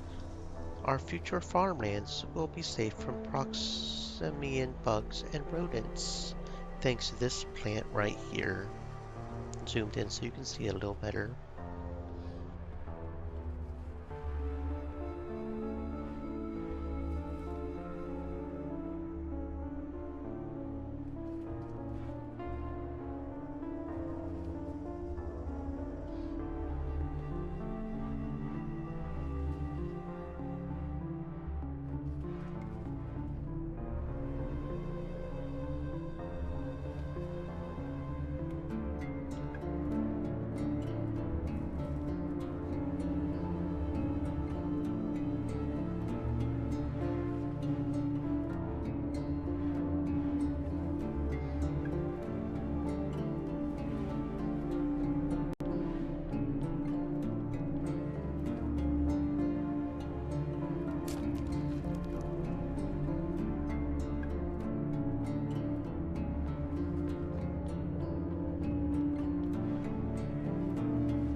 It's a research terminal, old and damaged, like everything else around here. Most likely it's long gone, but you never know. Ask Faith to take a look. Faith removes damaged parts that no longer respond, like a battlefield surgeon chopping limbs and intestines. What's left isn't pretty and barely functional, but it will live for now. Predictably, the Awakened OS has a bit of a problem with this new and improved design. It's stuck on the reboot screen. I don't know if her computers is high enough to handle that. Faith, what's your computers at?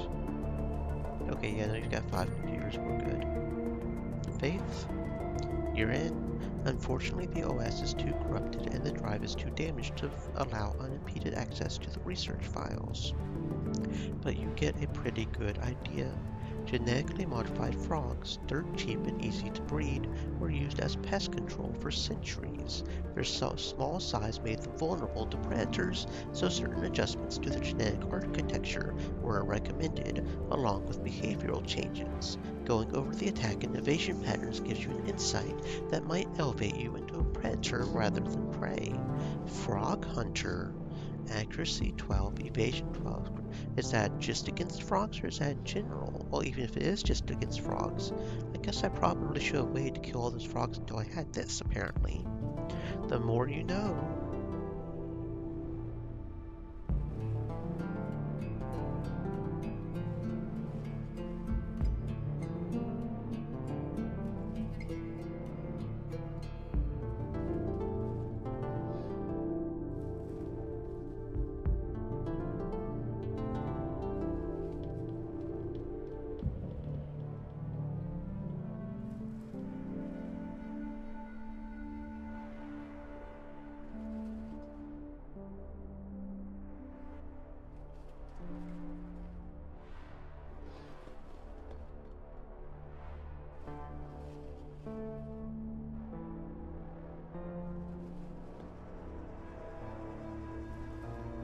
Scores of horizontal greenhouse modules cover the walls of the chamber and the colossal honeycomb.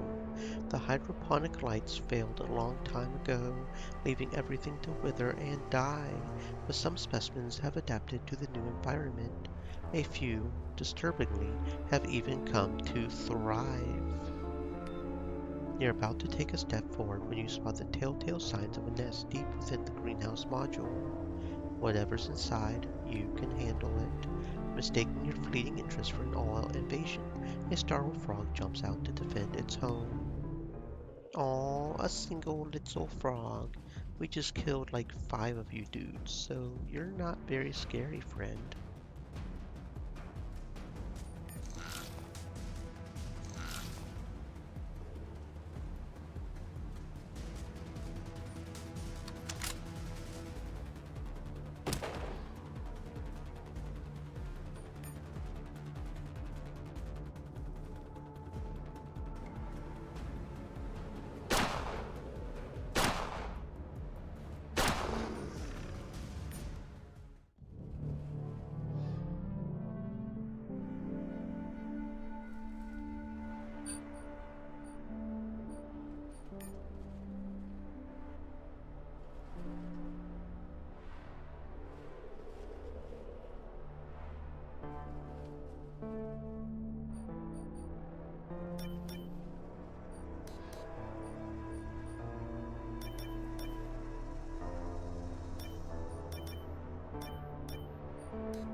You examine the now empty nest and find a small ammo pouch covered with slime.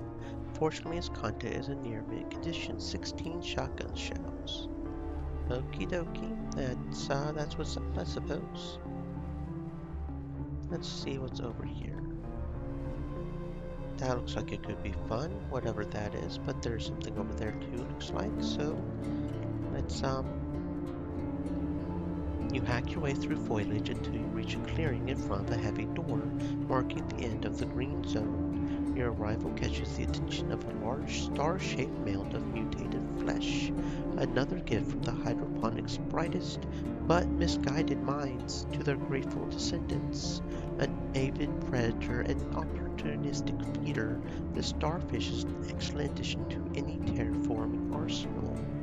Of course, it's much easier to appreciate its eagerness to devour pests when you're a scientist behind thick glass than when you are a pest, so maybe you should run while you still can. Just kill it. How hard could it be? I ain't scared. I probably should be, but I ain't scared.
Oh, that was certainly a fight and a half, but not too hard, not too hard. Okay, I think I'll only take 2 health packs to heal. 3, 6, 9.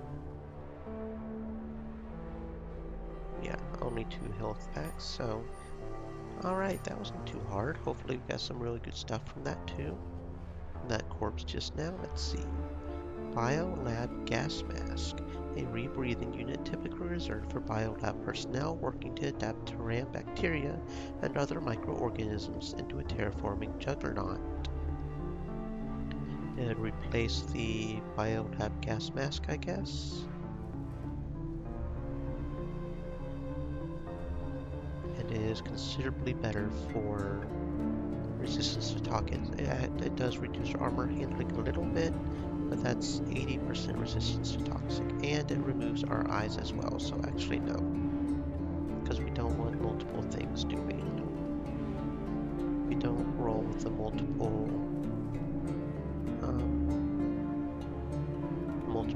thingies.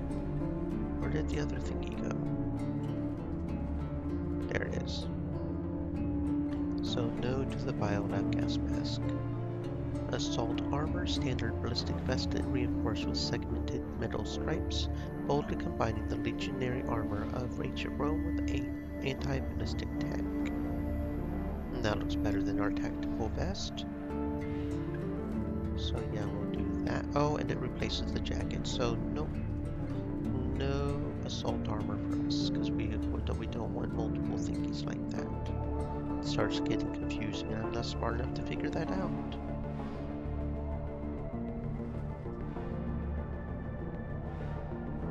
Scav arm guards. That's full arm armor, so no. Pilot helmet. This shuttle pilot helmet was designed to reduce the risk of head injury in case of crash landing and other occupational hazards, such as hostile natives. While crash landings aren't currently a concern, there are plenty of hostile natives on this very ship. That almost looks like... no, it's not. That almost looks like it was a multiple, but no. And it is better than our pilot helmet. No, the pilot helmet's better. Yeah, okay. May give the pilot helmet to someone else though. Okay, Evans, how do you feel about the pilot helmet? Yep, that's better than the reinforced bucket helmet. What about the diver leg armor? Scavenger boots with molded thermoplastic thigh armor, favored by divers and anyone who doesn't want to lose a leg. And who wants to lose a leg? Pretty sure nobody does. That looks pretty useful. Okay, and then the knife, potentially, or wait, yeah, reinforced bowler helmet here. And then the knife maybe over here on Faith to replace the machete, the chopper. A hand-forged chopper with a hand guard. The heavy, recurved blade makes an excellent hacking tool in case you find yourself in dense jungle or simply need to dismember someone. Yeah, that's better than that in case she ever gets backed up and can't use her pistol. Okay, so yeah, there were a few good things there. There was a helmet, you know, and yeah. Anything else over here? Nothing on the actual doodle boop boop. And we got a feat, actually. We leveled up and got a feat. Okay. So what are we going to do with our feat?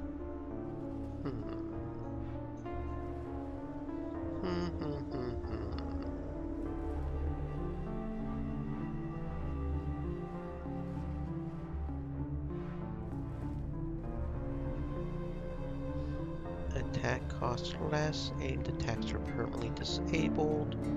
Berserker could be fun in case we start getting into a tough spot.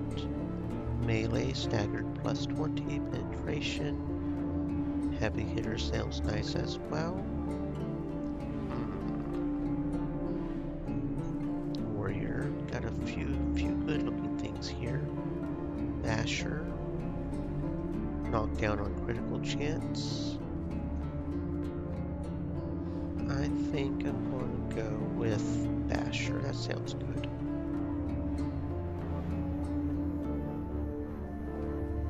Okay, and yep, this guy has a feat now. He's our sniper, so we're wanting something from the back, really. Having cost of AP reload could be good.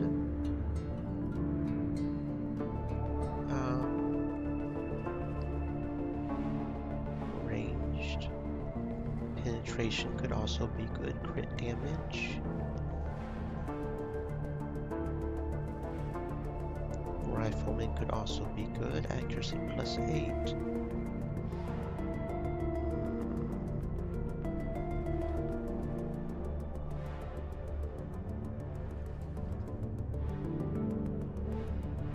I'm thinking big game hunter. Make sure we can penetrate in case we come across someone with a lot of armor. That sounds good. Okay, moving on. Where are we going next?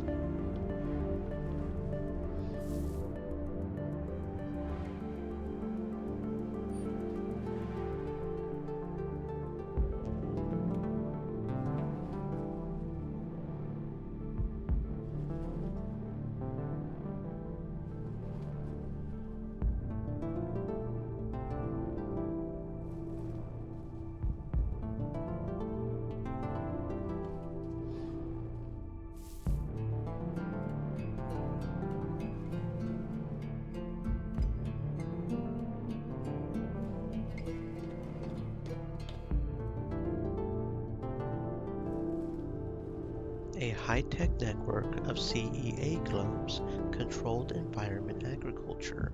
Each globe is designed to act as a contained microbiome, simulating countless combinations of nutrients, acidity or alkalinity in the soil, temperature, and fungi. Plants require fungi in the soil to survive, so developing fungal strains that would flourish under alien conditions was equally important as cultivating hardy plants. The plants within are long dead, but one of the compartments in the base of the unit contains an unexpected prize, a worn shredder shotgun. Ooh, a shredder shotgun, you say? Jed, do we have a better weapon for you, friend? Worn Shredder, an old 6-barrel shotgun that makes every entrance dramatic. Double pistol grips make for comfortable shooting. Okay, the damage is actually not that much better than the old hammer. Lower AP cost, lower effective range. So the only thing it's really got is better AP cost, a little bit better accuracy and crit and graze. Honestly, I'm thinking no, we'll keep with the old hammer, honestly. So no, not a better weapon for you. Oh well, that's how it goes sometimes.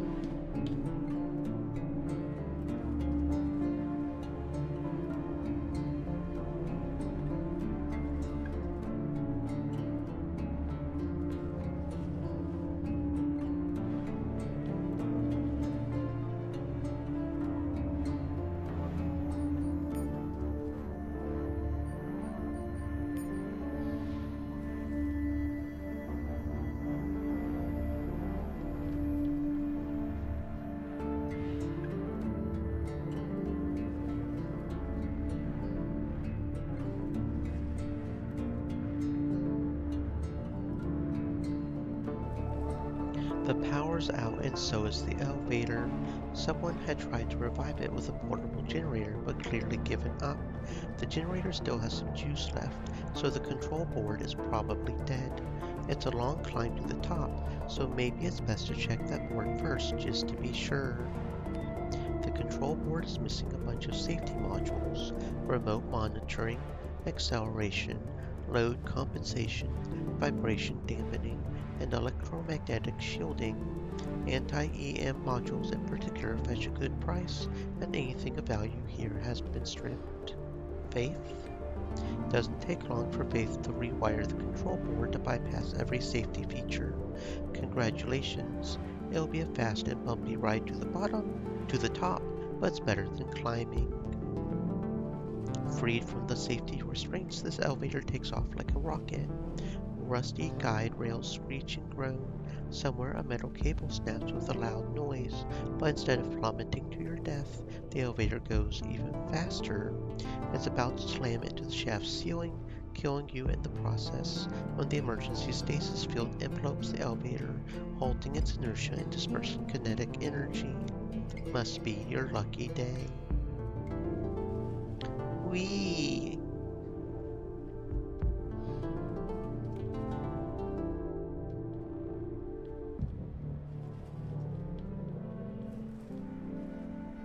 Another poor bastard couldn't resist the forbidden fruit. The ever-evolving pheromones not only make it smell heavenly, but also impair the victim's ability to concentrate and think clearly. The plant's blind, but as fast as a whip, so touch is all it takes. Oh, poor buddy. Did you get killed by a plant? And we got some work dog. Ooh, another hazmat respirator. That is good. Hazmat respirator is definitely good. Put that on Evans, I suppose. Step up his, because literally all that is just better toxic resistance, 20% more.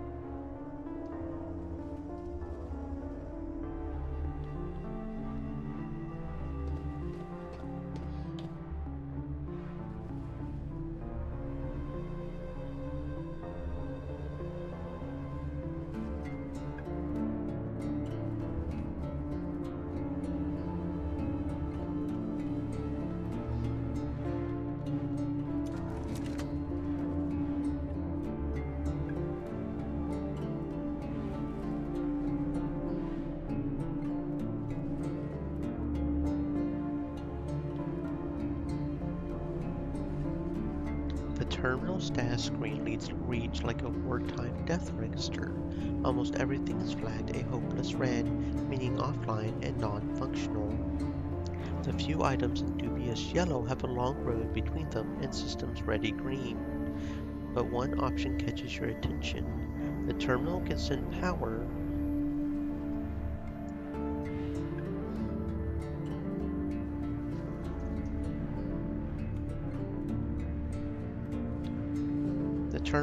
the currently docked unit to what's left of Terminal 3. You could hitch a comfortable ride to your destination instead of risking your health on the ramshackle walkways.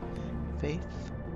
At first, the terminal fussily insists on a confirmation from its long-dead brother in Tower 3. Once Faith bypasses that protocol, the terminal informs you that the docked unit is in quarantine, standard feedback, when no inspection report has been filed in over 90 days, or in this case, well over 100 years. The official solution is to sterilize it, but the maintenance programs are as dead as the founder's dream. Nothing that changing the date and the digital timestamp won't fix. The final challenge is, thankfully, the easiest. Faking an authorization is barely the work of a dozen keystrokes. It's done. Your chariot awaits.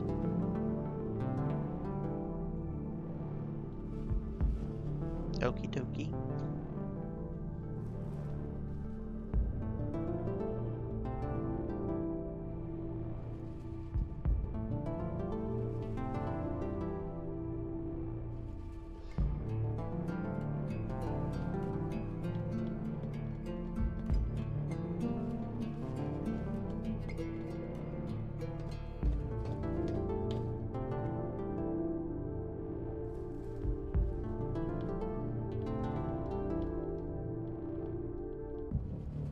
Except for the grime and corrosion, this bioreactor seems to be in good condition. A strange, translucent worm slithers out from one of the plastic tubes, leaving a trail of glowing sludge behind, and you revise your estimation to poor. Strip it for parts. You don't know much about bioreactors, but you know salvage work. Precision parts are always in demand, so you carefully remove every impeller, agitator, and valve you can find. The stirrer motor is dead, but two sensors are still clinging to life, which is more than you hoped for. Okay, so we've got the parts, I guess.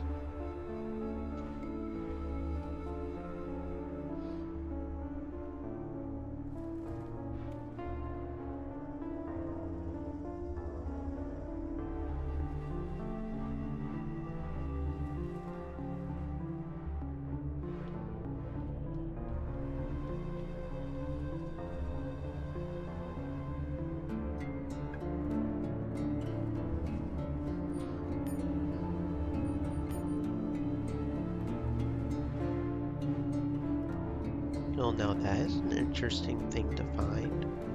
A power saw, an old and battered power saw once used for cutting through reinforced steel. In a pinch is also useful for cutting through armor and bone. A potential bladed weapon. I mean, it's more of a backup for Faith anyways. So it's okay if we use energy ammo, maybe? It's a fair bit better, but I don't know about that costing energy thing. Hmm.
Excellent. We'll be back in business in no time. Here's the algae from our reserves and a little extra for the job well done.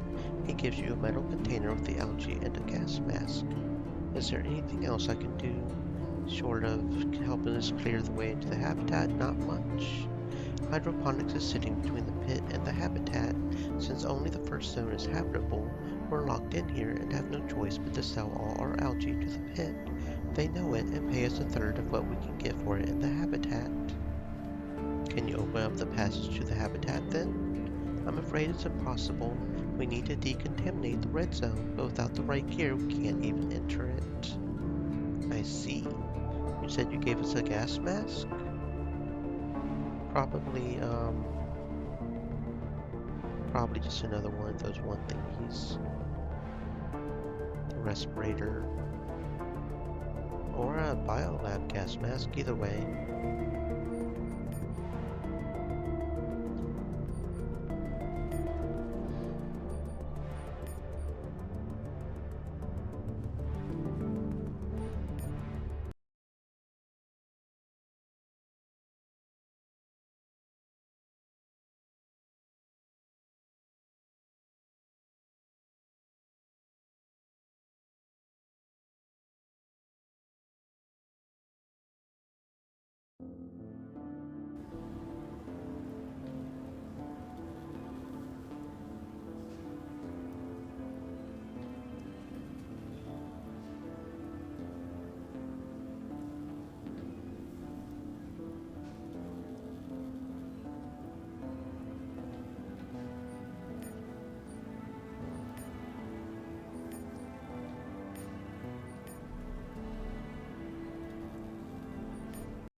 The walkway that once connected the towers also hangs awkwardly off kilter.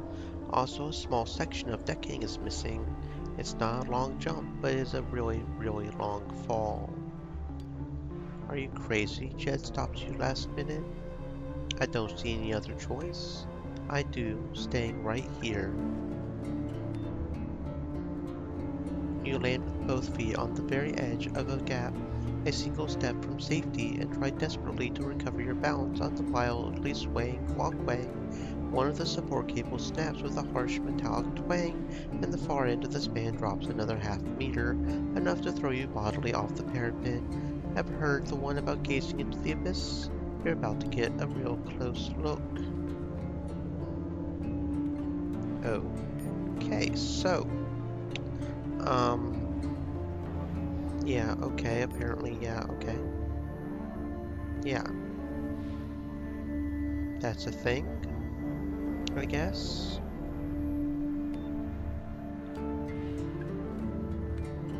I'm not sure how to get over to Delta Tower though.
Oh wait, that's how we get over here like this? This is Delta Tower? Isn't there supposed to be some dudes over here that we're supposed to fight though, or something?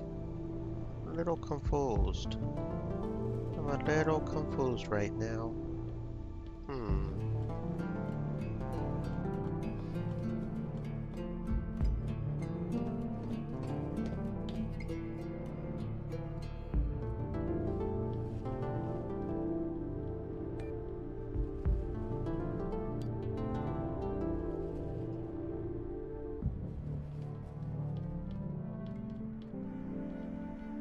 Okay, so maybe this isn't Delta Tower. So in that case, where is Delta Tower for the eviction notice?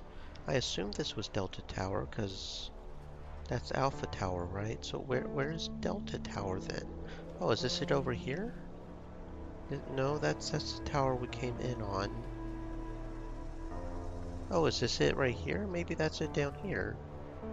Maybe. Maybe. Is there a way to load?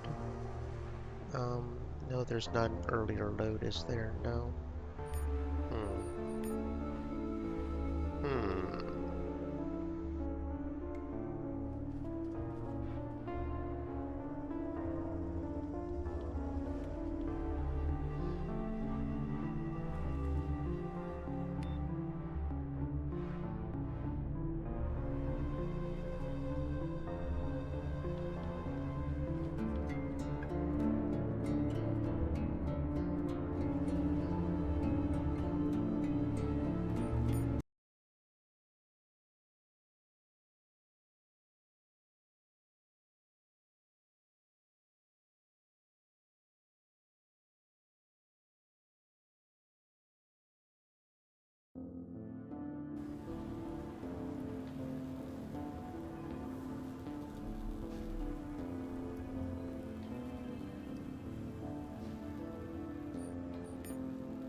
Okay, here we go. Here's the tower we need to be at. Okay, we figures it out.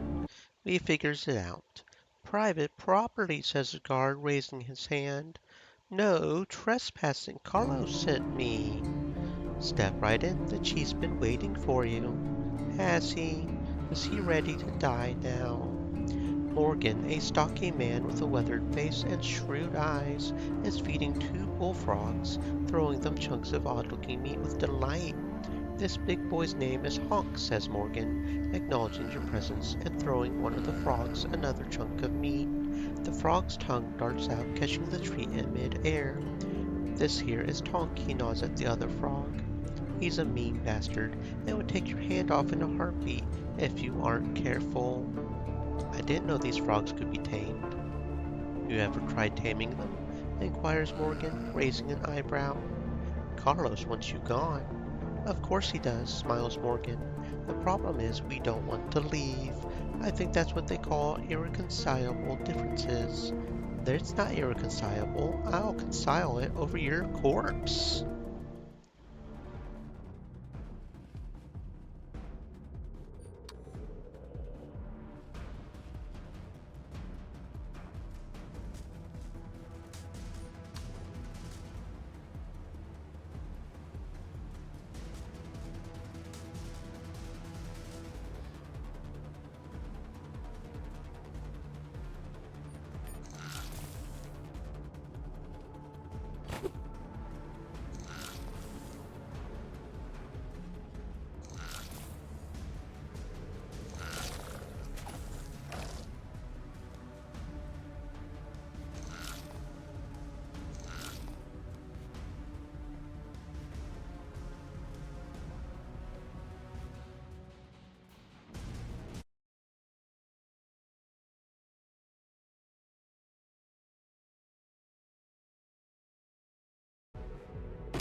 Oh, now that is a lot of loot. Look at all that loot. Look at all that loot. Will any of it be worth it? Well, we'll have to see, won't we? Let's see, let's see. Whole bunch of loot. Old Cobra submachine gun, which we're not really using right now. Scavenger goggles, which I think we are using, but I think there's only one person who doesn't have any already on. Old Stanley, another submachine gun. Old Scav armor. Old Scav armor suffering from excessive wear and tear. Not as good as a tactical vest. Or old Scav armor, it looks like. Well, yeah, no, we would lose 2 energy. But it is better than the reinforced ballistic vest. Okay. Let's go ahead and go back to the pit and get our friend back and then keep checking.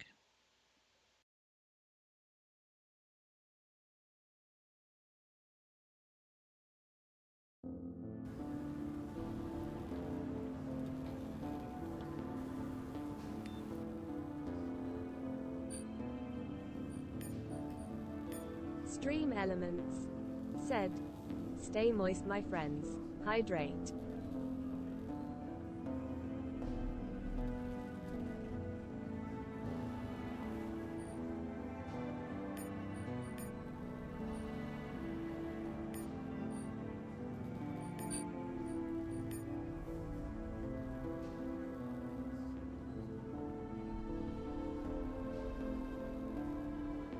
Okay, anyway, yeah, because she has the work goggles and scavenger goggles are better, right?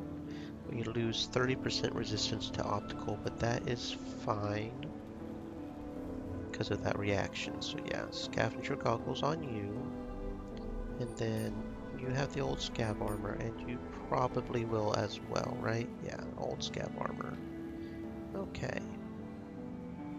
So then we've got a few coats as well. A scrapper coat, which I think I may put on, assuming none of these other coats are better, so that everybody except for Uriel has a scrapper coat.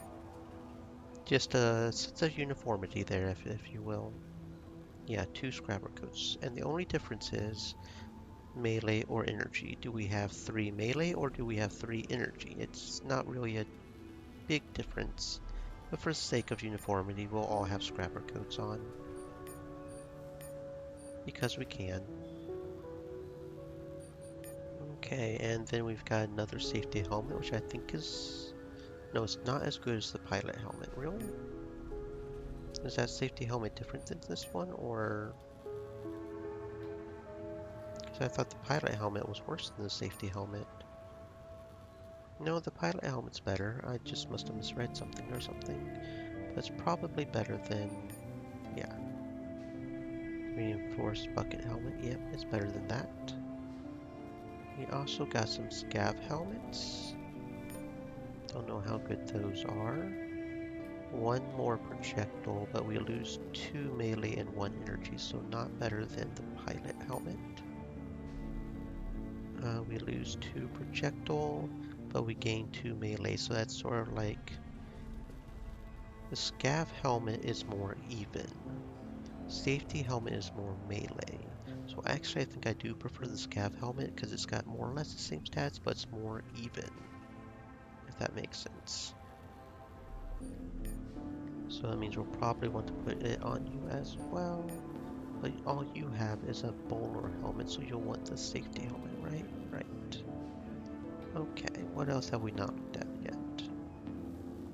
Oh, scav armor, she's already got that on. Scav jacket. Scrapper coat. And that's what they took off. Okay, so the scavenger boots maybe. Welding boots. No, better armor handling, sneak penalty, and noise, but not better overall. But it's better than what she's got, so maybe someone wants it. That's 1 less projectile, but 1 more melee and 2 more energy.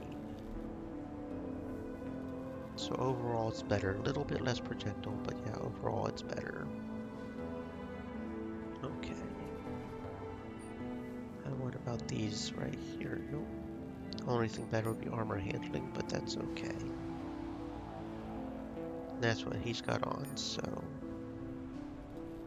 5-3, a little less armor handling, but that is fine. Okay. 8, so that's 1 better projectile, but yeah, not better overall.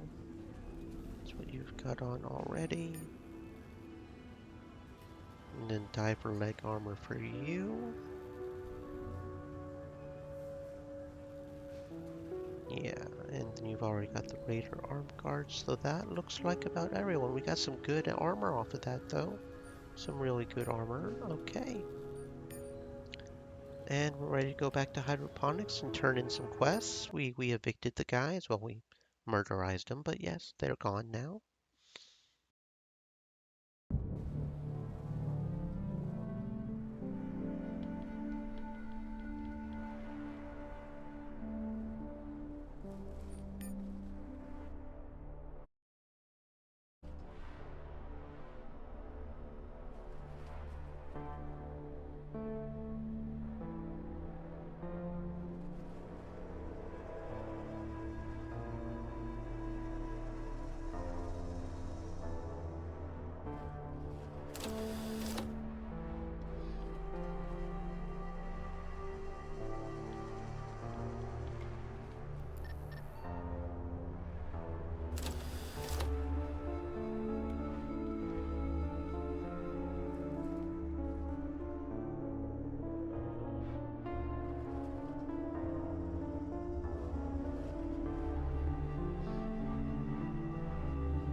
The squatters are dead. I did my best, but not really. I didn't even try. I understand, Carlos says quickly. We did what had to be done. Here, take this. He gives you an old plasma cartridge, its charge indicator glowing weakly. Enough juice for 2 shots, maybe 3 if you're lucky. Thanks.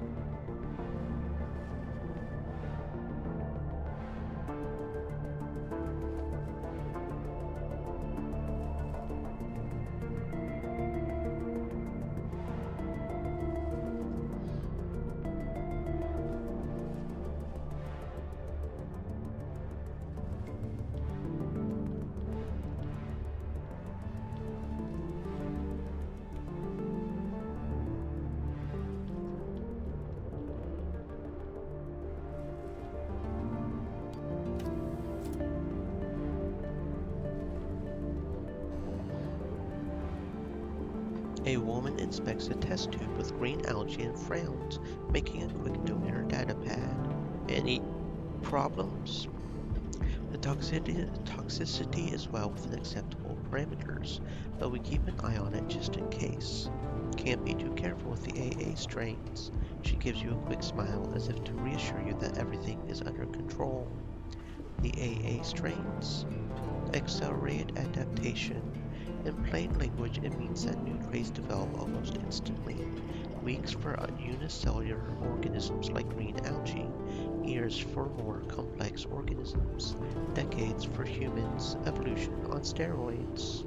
You mean the mutants. They couldn't have mutated so quickly without help. The radiation was the catalyst, not the cause. So we played God. We don't know what awaits us at the end of our journey. We know that Proxima is mostly arid, but that doesn't tell us much. Some arid lands on old Earth are arable, others are long dead. We'll have to fight a war for survival, a war for our food supplies, and we'll need the right weapons to win it. What if the soil is too acidic? The soil's nutrient content too low? Contaminated water? Invasive pests? We can't waste precious time trying to solve these problems while our crops are dying, when we can do it in simulated scenarios during the voyage. What's with all the frogs in the area? Frogs are a keystone species, explains the woman, and they excel at pest control. That's why they were chosen for the program, along with the others. Of course, evolution doesn't work on demand, so many experiments had failed, one way or another.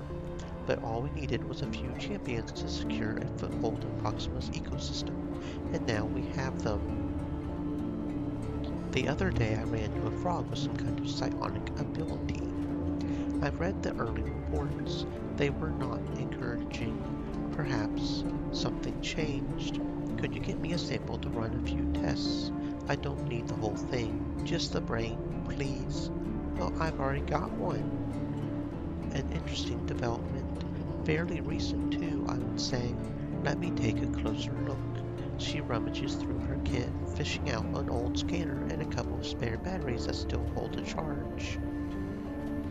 Well, if you're just going to put them out for us to steal, I mean, we can't not steal one, right? What's that, you ask? Pointing at the 3D image on the scanner's display and swiping one of the batteries at the same time. Wait for the test results. You are right, this odd little frog is capable of projecting psionic waves to intimidate and confuse intruders. It doesn't go beyond that, but the implications are interesting. Can you get me a few more? 3 should be enough, I think. What's in it for me? I'm afraid I can't pay you, says Mary. I'll make it worth your time, I promise. 3 more? You think it's that easy? Perhaps this can help. She gives you a Zen stem. I'll see what I can do. How many do we even have? We have 2 more right now, right? So we only need 1 more, I think. I think. Yeah, okay, we only need 1 more, so we've almost got this thingy done. I wonder where we can find another psyker.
This LSD derivative will put your mind in a state of impervious sanctity, which will make all attempts to alter or control your currently unreachable mind an exercise in futility.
Here's your algae, Boone.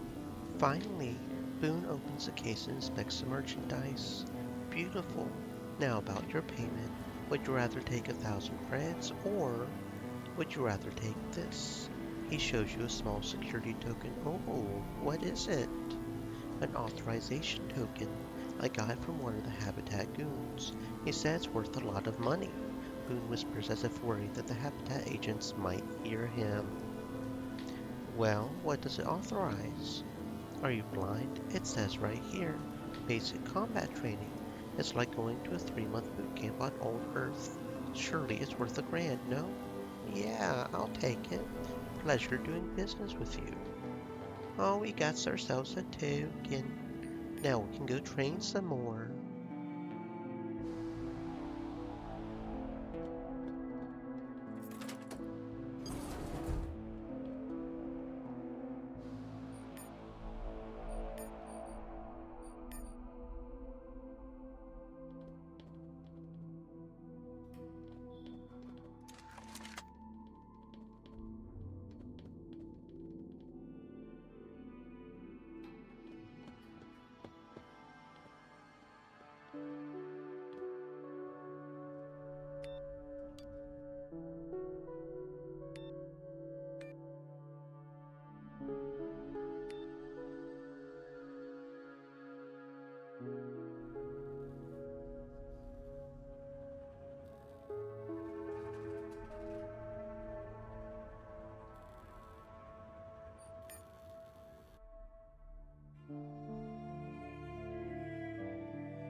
Ooh, a half mask.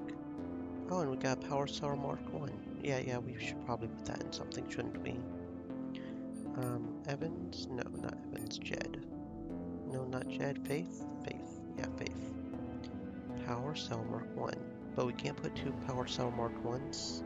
Okay, so since that already has a Power Cell Mark 1, I guess we'll put it over here. That'll increase how much shield the shield has. Half mask.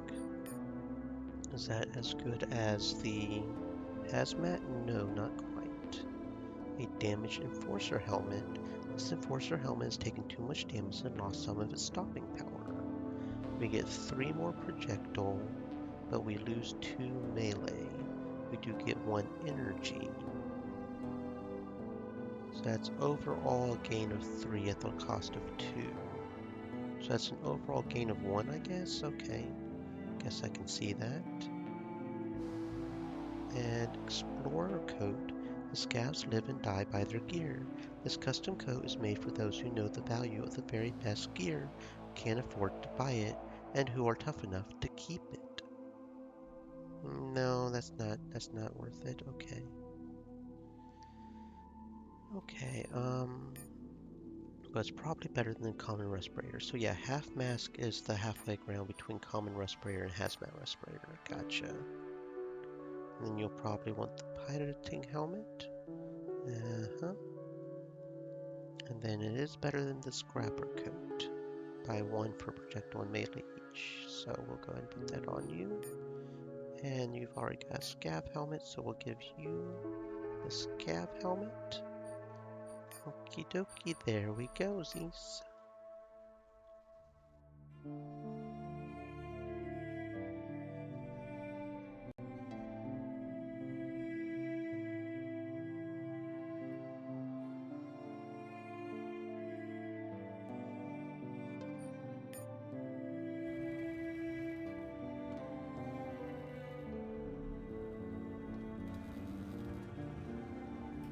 I found an oxidizer you needed. Clean air, here we come. Thanks a lot, friend. I'll install it tonight. Sounds good, friend. Okay, so what are our current quests? What are we going to do next?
You lost? Sarah sent me.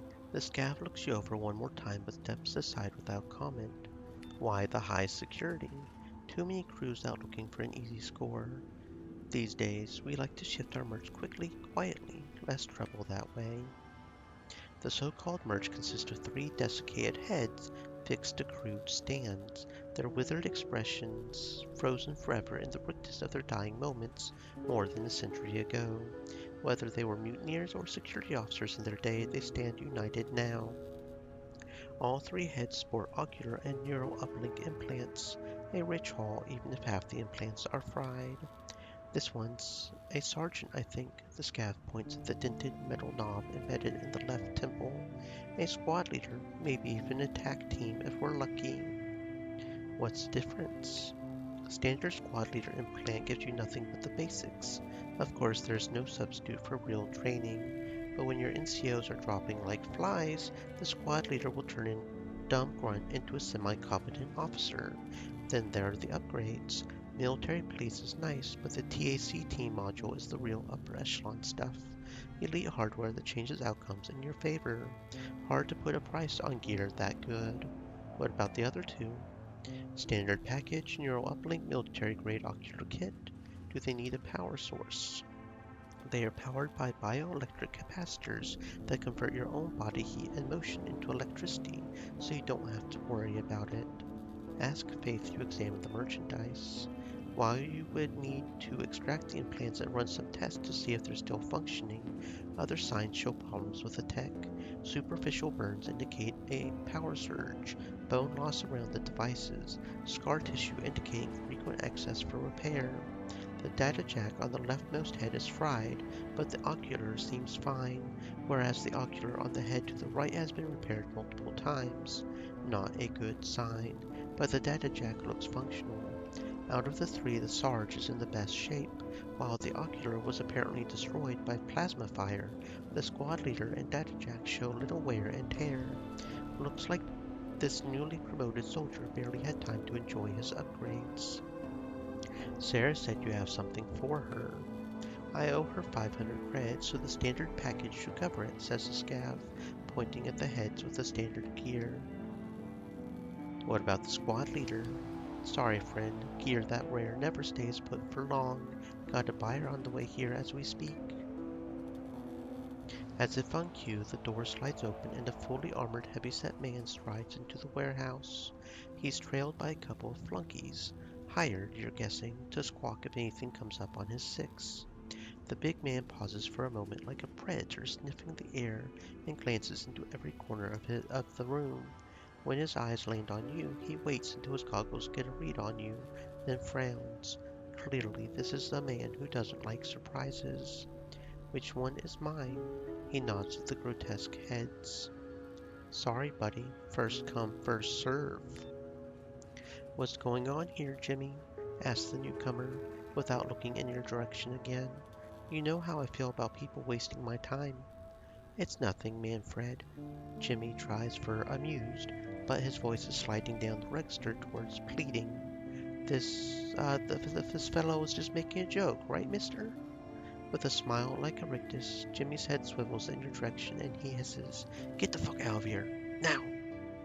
Nobody talks to me this way. Nobody, not know how. Don't do it, kid, the newcomer says in a relaxed way, as if talking about a risky shot in billiards, and maybe you'll live to see the dawn. Jimmy takes a step back, his hand sliding in an entirely unsubtle way towards his gun. If you follow through, you'll have to fight all 5 of them. You aren't a violent man. I am a violent man. That fancy implant isn't the kind of thing you just stumble on in a scav camp. If these folks are willing to die for it, that only confirms its value.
Riddled with bullets in the fight, two of the heads have been ruined beyond repair. One of the gentlemen stretched out on the floor gave them a burst with his machine gun, purely out of spite. But, thank the forefathers, your prize seems to have escaped the gunplay unscathed. Take it. You earned it. Yes, yes, we did, as well as all these things that they themselves had on them as well. Loot all.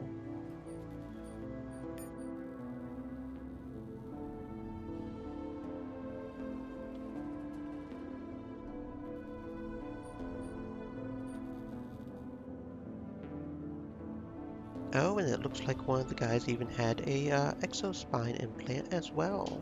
A freshly harvested exospine implant. Let's extract that. Very nice. Guess that's what you get when you mess with me. Ayo, ayo. Okay, the question is any of that worth it? That's going to be the question. But that is going to at least get us a spinal implant, so we'll still need a subliminal and an armor, and then we'll have all of them. Can we fix it? I think we've got Biotech 5. Yes, we do. Designed for manual labor in extreme conditions, this exospine can handle workloads far exceeding the limits of your body. The external spine can only be mounted on titanium shoulder blades, which needs to be implanted first, and then jacked into your spinal cord so no buyer remorse this toy. Okay, so let's see what we got. Okay, we got a submachine gun, we got a potential pistol, mummified head,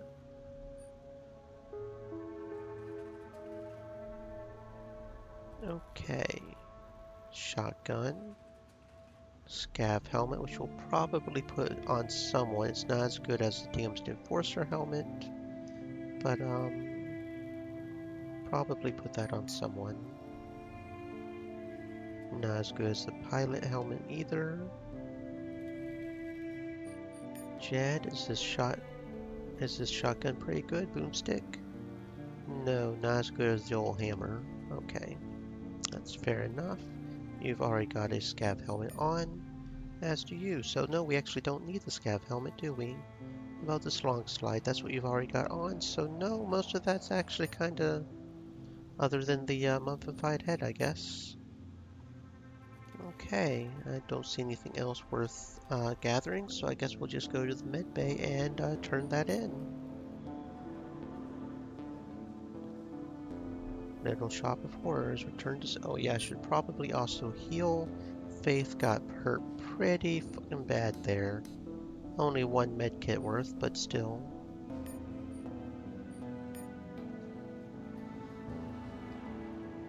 Okie dokie,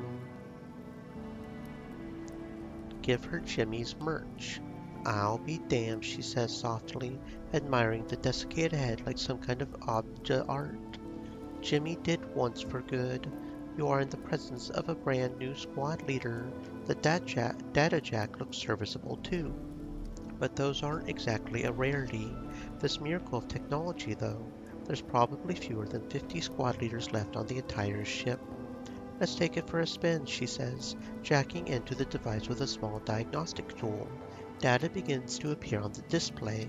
Bring me that box over there. You've already taken 10 steps and have your hands on the box before stopping to give your head a shake. You are somehow compelled to action. Sarah chuckles to herself. What was that? The science is beyond me, but it, encourages the target to follow orders. It won't override an enemy's mind or affect anyone actively resisting you, but it augments your control over people who've already accepted your authority. This implant wasn't even military originally. It was developed by, of course it was, by a private corporation on Earth to boost efficiency. It worked so well that the government took notice and developed a combat model. What do you think? This beauty could be all yours for not much more than the price of a ticket back on Earth. 700 credits, including cleaning and installation. Since you and I are good friends, I'll even throw in the data jack. Let me browse your wares and sell some stuff, because I don't actually have 700 credits right now. Oh, you'll just let me buy it also just straight off of you. Okay. I might sell some of this stuff, though.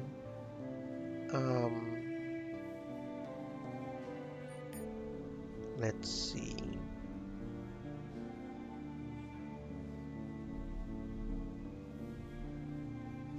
I'll sell one of these. So I kind of want one of everything to make sure if I see something, I can just know I already have it pretty much. But I do have multiple things of a lot of things, so it's okay. We'll make a little bit more money.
Okie dokie, let's install some implants.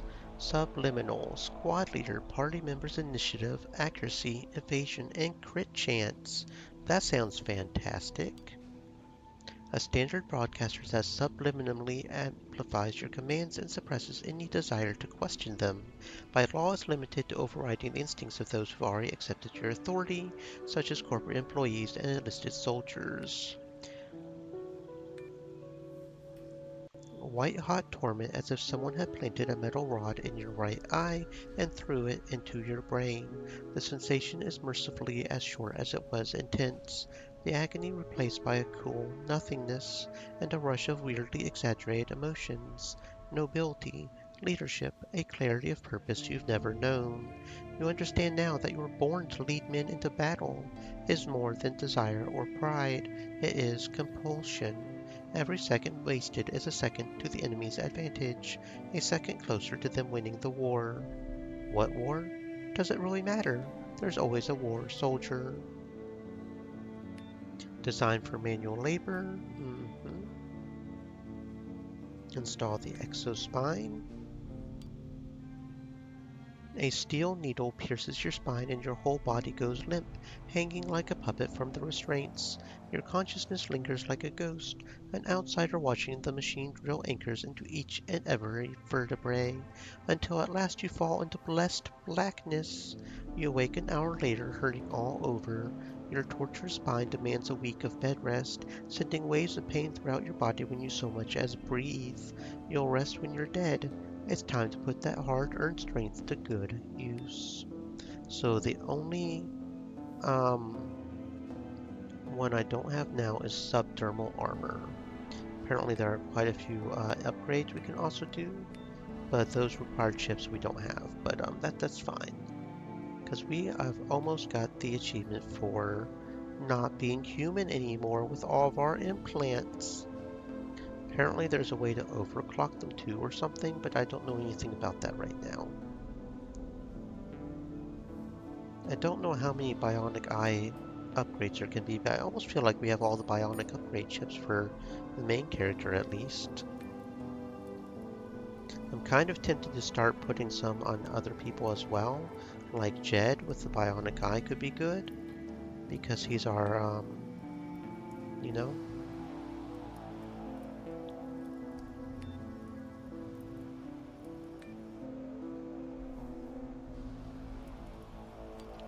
And, but there's a limit to how many slots they have available, because he has three, but they can't accept all of them, and she only accepts one more, maybe two more if we get the perk. We do have a motor cortex, which I'm tempted to put on Faith for her dexterity. And maybe the bionic eye so she can shoot better, but that would have to be, we would have to get the other thingy. I could just sell the neural uplink, I guess. I think I will go ahead and give Faith the motor cortex, just so she can up her dexterity even more. Go ahead. There we go.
It's not how I pictured it, says Evans.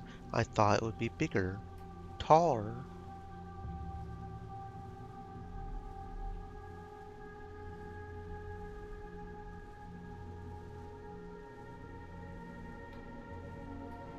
They say it goes down for miles, so you're looking at the tip of the iceberg here. Nobody knows how big this place is. Even the assembly members couldn't go below level 5. The assembly? The General Assembly, like a senate on old Earth. You'll see it soon enough. It's quite a sight. Did this General Assembly control everything then? I think it was a bit more complicated than that. The assembly was a front. The real show was backstage. Not that it matters now. Hard to believe this was the most feared place on the ship once.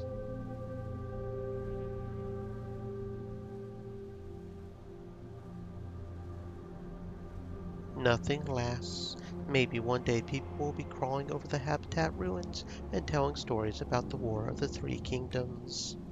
The noble protectors, the ever peaceful brotherhood, and the wise churchmen. What could they possibly quarrel over? Same things we fought over since we learned how to sharpen rocks. Amen, brother.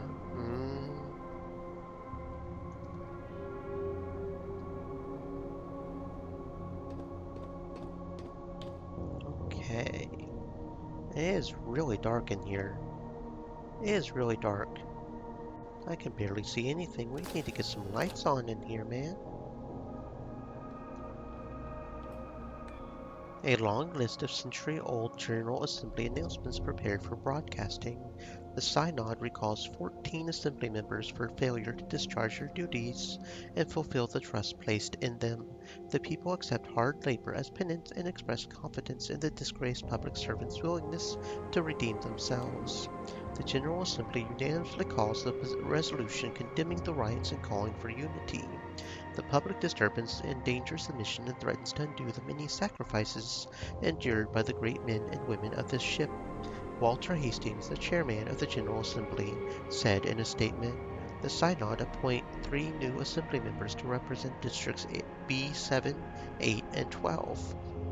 These exemplary public servants have demonstrated unwavering commitment to public service and the mission. The people congratulate the new assemblymen and wish them every success in their new duties.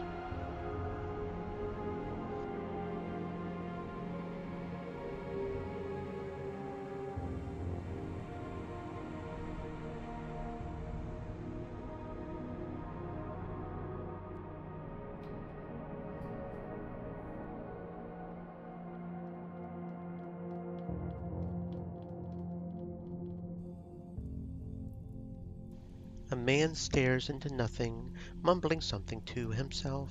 It takes you a moment to realize he's dictating into a recording device. I'm sorry I didn't hear you come in. Welcome to my humble abode. Of course it wasn't always so humble. Before the mutiny, only the most powerful could set foot here, but time spares nothing and no one. What is this place? The observation box. From here the members of the Synod once the General Assembly like the playwrights of old. I suppose that's what the General Assembly was, a great theatre for the masses. I better write that down. What's a Synod? A council of the mighty, the real power behind the General Assembly. They gave themselves an ecclesiastical name, but it was a temporal authority they exercised. Like so much else, they were destroyed in the mutiny. Why did they need the General Assembly then? A time-honored tradition? I doubt the Pan-American Senate was any different either. The real power was always in those close to the throne, the advisory councils and committees. That's where all the decisions were made. What are you writing there? Our history. If we ever reach Proxima, our descendants will want to know about the voyage. Need to know. Don't you think so? Yes, I think it's important. Exactly, says the man excitedly. The key to the future lies in the past, and the most important question isn't what, but why. Yet fools always ignore it. Do you know why there was a mutiny? Do you?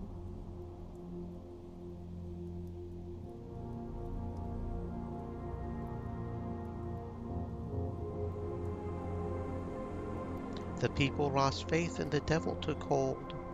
No, that's rereading that. That's not quite what I thought it would be.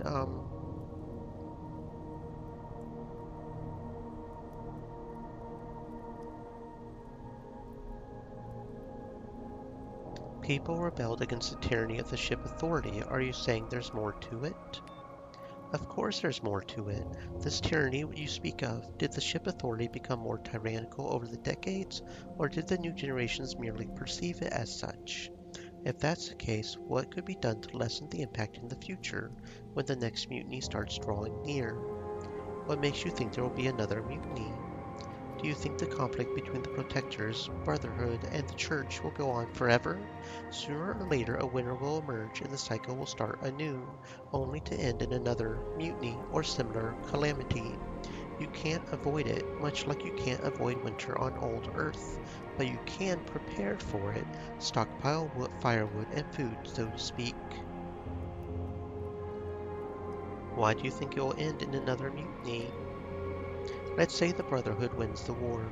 Would the defeated supporters of the Protectors and the Church embrace the new order with open heart? Or would they work tirelessly to undermine it? Would the Brotherhood's supporters remain internally pleased with the decisions of their leaders? You know the answers to these questions.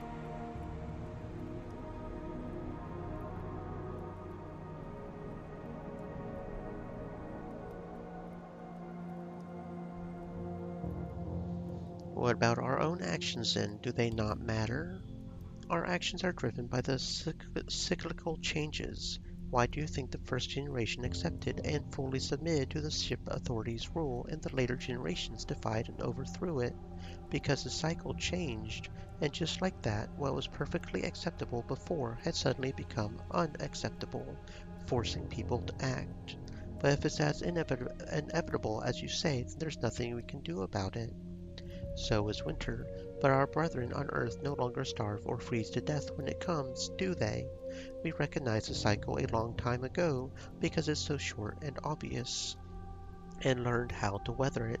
Sadly, we're still oblivious to the greater cycles, especially those that last centuries. Let's suppose you're right. What can I do to help you on this quest? There are records still waiting to be found. If we gather enough information, perhaps we can still piece it together. If I find anything, I'll bring it to you. I don't mind looking for history pieces. It's good to know the lore. Yes, yes.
Give me a hand, will ya? Says the scav, pointing at the nearby crate. I tried dragging it, but it's too heavy. What's in it for me? Tell you what, you help me carry it to the train station, we split 50-50. Something ain't right here. Let's walk away while we can. I ain't afraid. The moment you enter the room, the door slides closed behind you and locks with a loud click. The scav grins and reaches for his gun as two of his friends step out from behind some crates. In this wasteland, some men make a living prospecting and scavenging, while other, less scrupulous types turn to robbery and murder.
Damaged riot helmet. This weathered riot helmet was meant to endure heavy punishment at point blank range. It doesn't have any combat software as the riot police needed no assistance acquiring targets, but the lenses auto adjust to counter bright light and flashbang grenades. Ooh, resistance to toxic optical and neural. That almost looks like something that'll replace the eyes and breather though, so we probably don't want that, right? That's what I thought. Nope, we don't want that.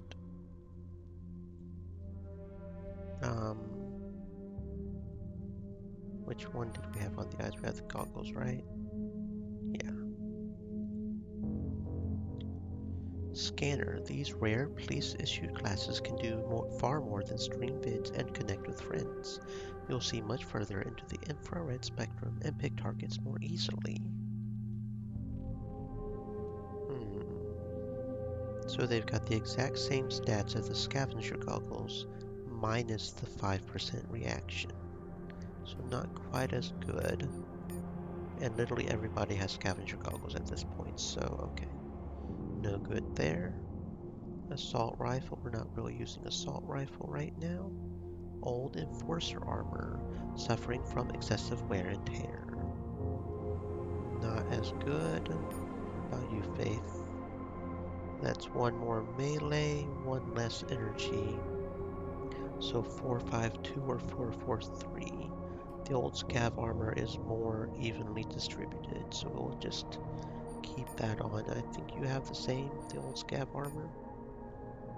You're the only one who doesn't have the old scav armor. Yeah, that's fine. 452, 445. I think it's the same thing, isn't it? Yeah. No, energy is better on the energy armor. Makes sense because it's energy armor, but okay. So not really a whole lot there, honestly. Oh well. Stream Elements said, "Stay moist, my friends. Hydrate."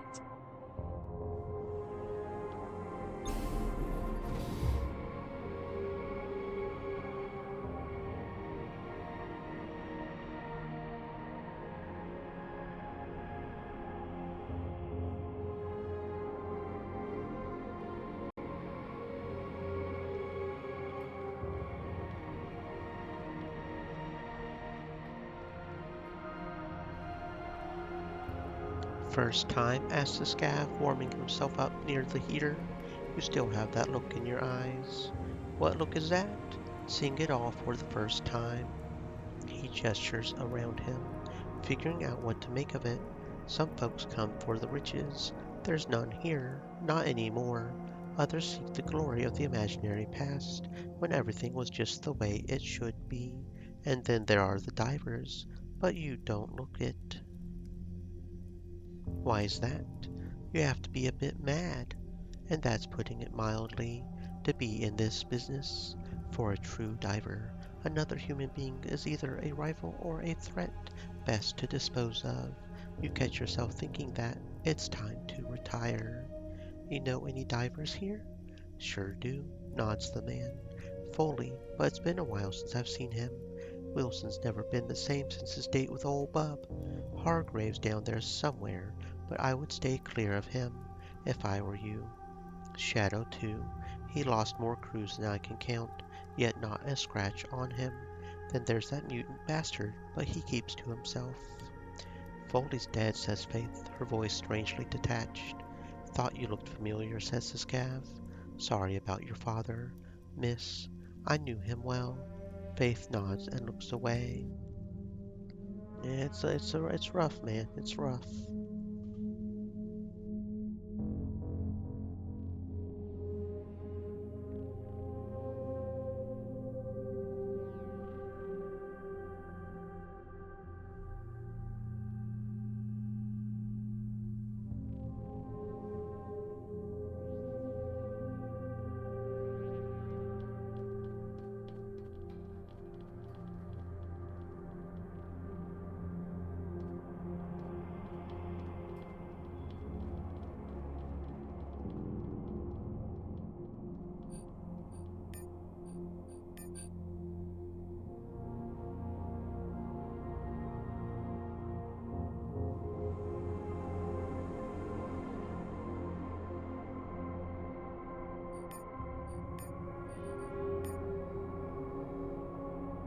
Okay, that's a lot better. That was starting to bother me. I just could not see anything. It's so dark here in Mission Control. But now we can see things, so it's okay. Now, where are we going? I don't know. But we'll figure something out.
Remember to stay hydrated, friends.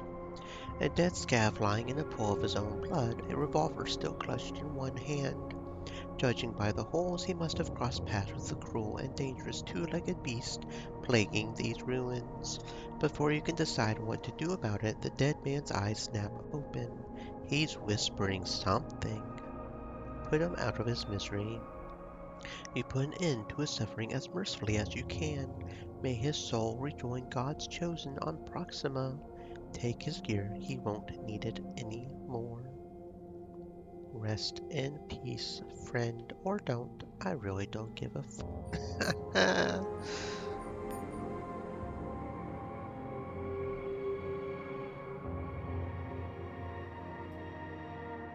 Webley, a revolver modeled after the old Earth Webley, a gun renowned for its reliability and style. Faith, what do you think? Good weapon for you? No, probably not. Better ammo, little bit better reaction. Well, it has reaction period, which is kind of honestly nice. But the damage is not that much worse. May actually put it on her just for the reaction, honestly. It's got better ammo. The reload costs one more, but that's not too bad. We would lose the crit chance and the stagger, but I would prefer reaction over that. So much so that we lose one base damage potential. It's not that much different. I think I will put the Webley on there, yeah. It does look kind of nice. Because, I mean, it's only a 15% chance, but there's a chance that she'll react, and reaction is good, right? Because that means we get a free shot on people pretty much.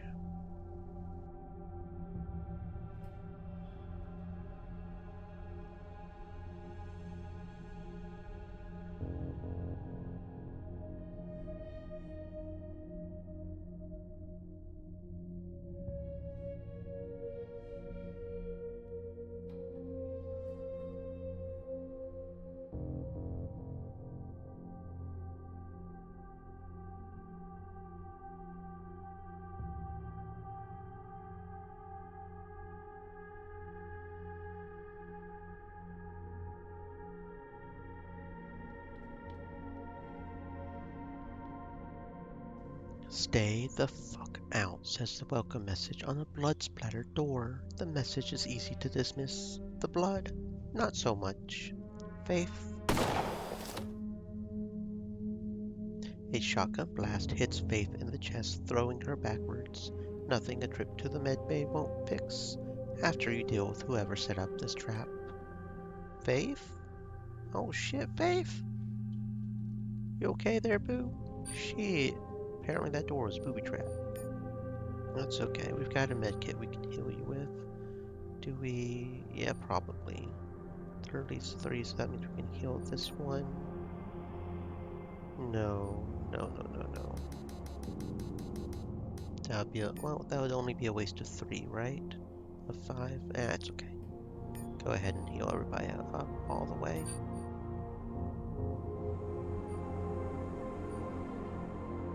Okay. Let's see.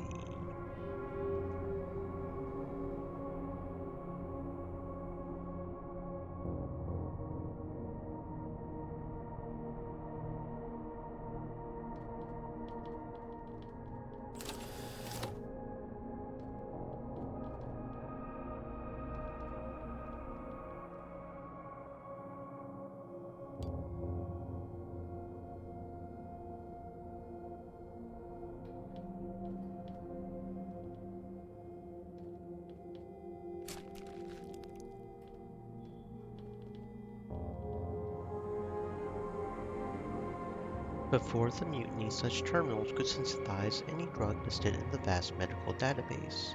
Unfortunately, the database is offline, and the molecular replicator doesn't seem to respond. Faith? Faith manages to get the replicator working again, but it's almost out of juice, so you don't expect much from it. The database is gone, but you can load the last few orders from the terminal's memory. Not surprisingly, combat stems were the most popular items in the final hours. Okie dokie.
An odd room with a reinforced door and scorch marks on the walls. A couple of long dead bodies stripped of anything valuable a long time ago. A killing room. Best tread carefully. Faith? The keypad flashes green, unlocking the door. That was easy. Okie dokie.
Cloaking field designed for infiltration and surprise parties. This device generates a spectral cloaking field, rendering its wearer briefly invisible to the unaugmented eye. Oh, that is interesting. Distortion field partial, okay. Ooh, an advanced targeting chip as well. I think we've already got that on our main guy, but we could probably give that to what's his name. Okay, we got some nice stuff here, okay. We can upgrade some of our modules. Our distortion field. Oh, that can also take the power cell, can't it? This handy zapper releases an electronic charge whenever someone makes physical contact, temporarily stunning your attacker and disrupting their train of thought. Zapped accuracy. It doubles the zapped accuracy to 20%, and the damage is 2 to 4 instead of 1 to 3. So not the most amazing thing in the world, but still kind of cool. Let's see. Over here, we've got a pulse capacitor Mark II, which will up the recharge rate. Very nice. So that's got that to a 2 and a 1, and that's a 1 and 1, okay. So yeah, I'm pretty sure the advanced targeting, I'm pretty sure I have the advanced targeting already. Because this accuracy aimed and crit chance, yeah. But Evans could use it, so that's cool.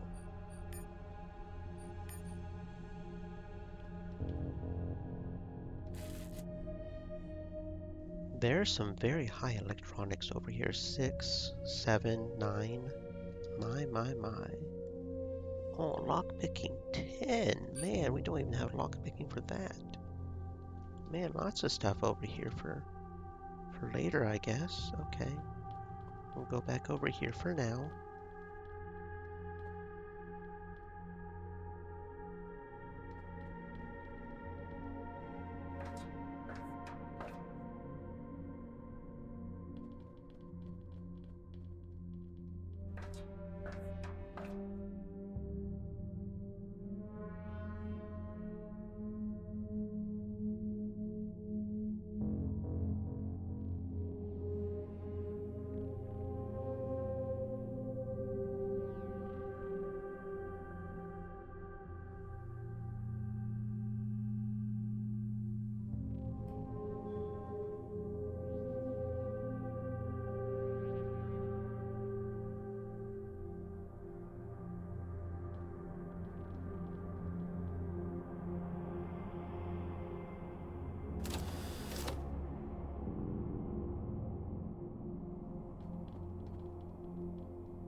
Several scavs set up a camp here, blocking the only access to the elevator.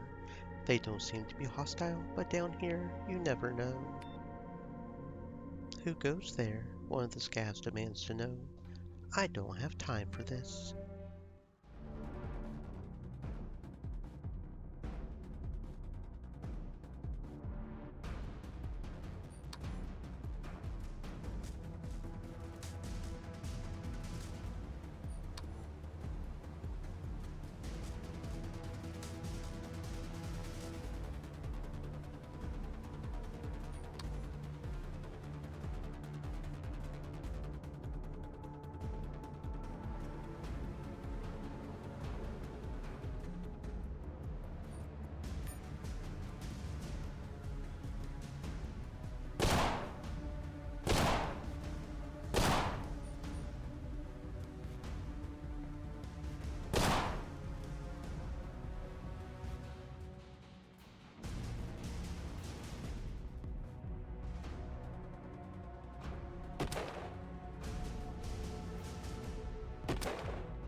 Gatling gun, a replica of the Gatling gun named after a famous warlord of Old Earth.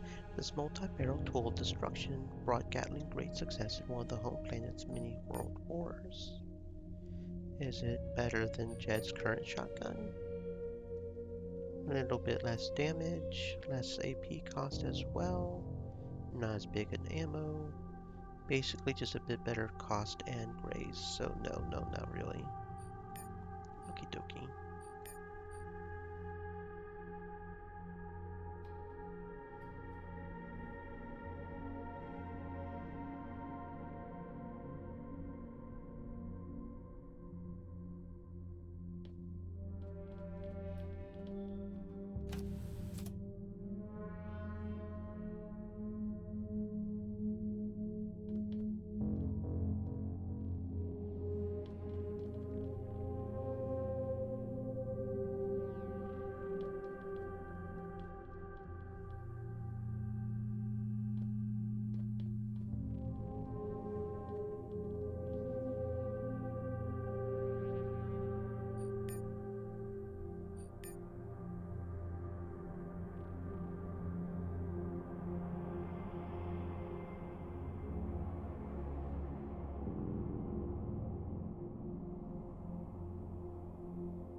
Ooh, a scoped old Betsy.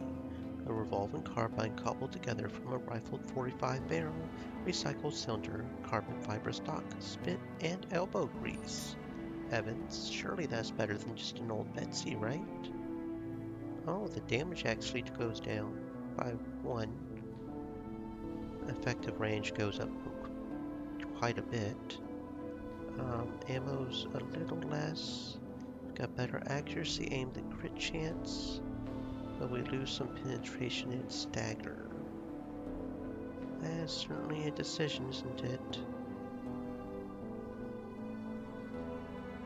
Hmm.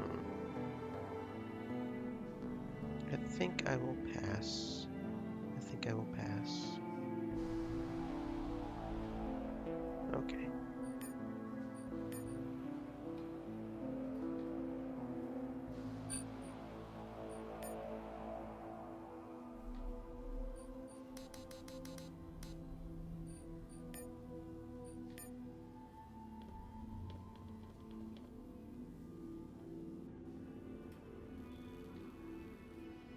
After today, the Black Hand will think twice before attacking our traitors. They've heard you loud and clear, Deputy. What's next? Are you ready to strike a blow for justice? The next perpetrator is Solomon Clayton, known in these parts as the Rat Catcher. Solomon's a bounty hunter, and he must be a good one since he made enough dosh to relocate to the habitat last year. But our uptown friend returned a few weeks ago to sample our local inn tabs, do some sightseeing, and murder one of our citizens in cold blood.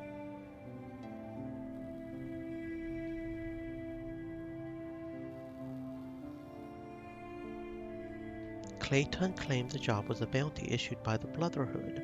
Now there's a difference between helping decent folks settle a dispute and killing people for the Brotherhood. One's a legitimate business transaction, while the other is murder most foul. Assassins aren't welcome here. I expect when this case is adjudicated, people will understand that better. Anything else I need to know? Oh yeah, the Chief Justice says, suddenly quiet. Somehow the accused got himself a couple of public defenders. It's a big case, and if the trial results in an acquittal, they stand to make quite a name for themselves. What the hell is a public defender? The law guarantees the accused the best defense he can afford. Of course, you would need a small fortune to retain the services of someone like Carter or Winfield, but there are cheaper alternatives, such as your garden variety low-down gunman looking to make a name for himself.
Open and shut case. I know I'm supposed to be impartial and all, but I'm just tickled thinking about the hangover this will give the Brotherhood. That's 5 cases you closed without so much as requesting stress leave, so I'm giving you a promotion. Congratulations, Prosecutor Uriel. It won't be champagne and grits, though. The cases are going to get tougher. What's next on the docket? I'll be damned. It seems we've run out of cases. Well, I'm sure it won't last long. A black-clad woman steps forth from the shadows, her face hidden behind an oddly decorated hazmat mask. 2 guards flank her. They would be invisible in the darkness if not for the soft glow of their armored vests. I want to hire you, the woman says in an accent almost as strange as her mask. Who are you? You may address me as Harbinger. I no longer have a name.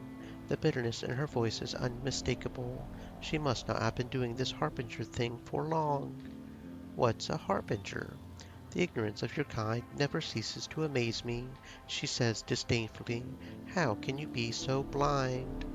My kind. One of the guards removes his helmet to reveal an oddly leathery face with deep sunken eyes and a lipless mouth. He grins as he savors your discomfort. I wonder if the Neanderthals were as shocked by your outlandish appearance, the woman says. I wonder if they foresaw your own doom. You're mutants.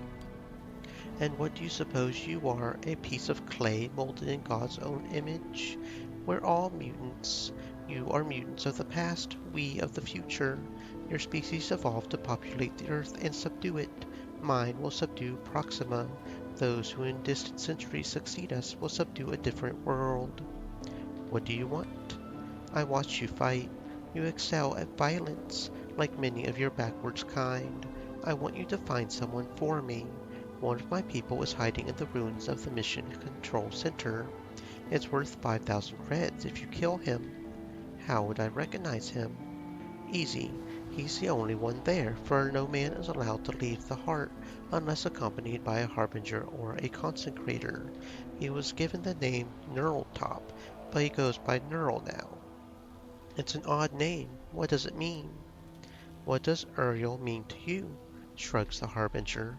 Your kind still clings to names that lost their meanings millennia ago. We do not. I'll think about it. I'll be in the heart waiting to hear for you. Okie dokie. Okie dokie, okie dokie. I guess we get to be a potential assassin or something.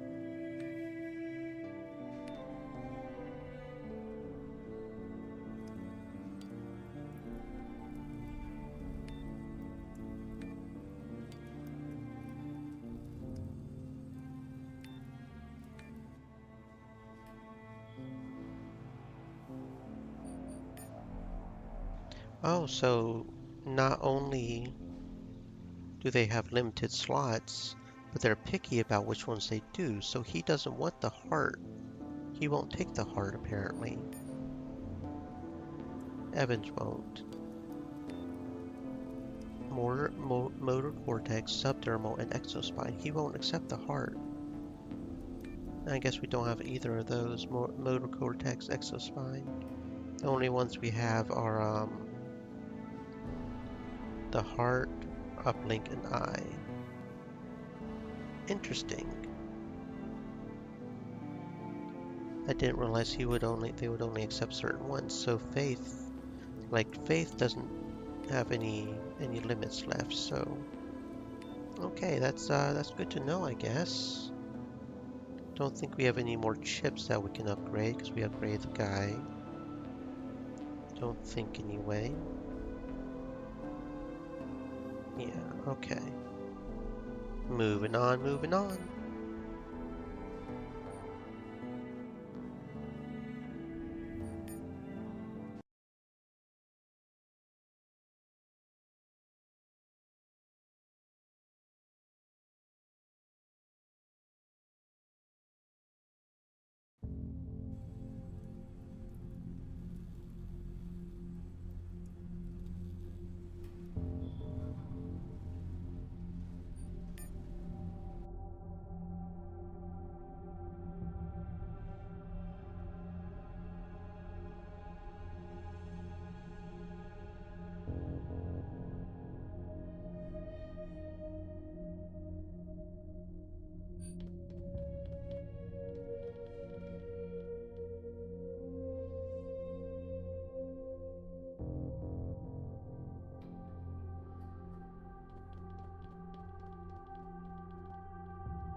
The hooded man straightens up, letting you see his face.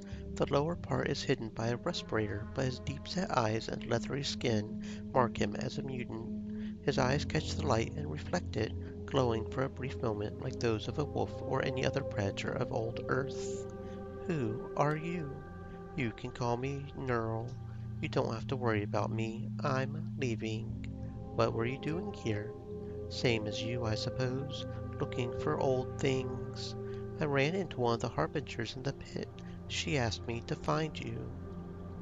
Asked you to kill me, you mean? Oddly enough, he seems indifferent.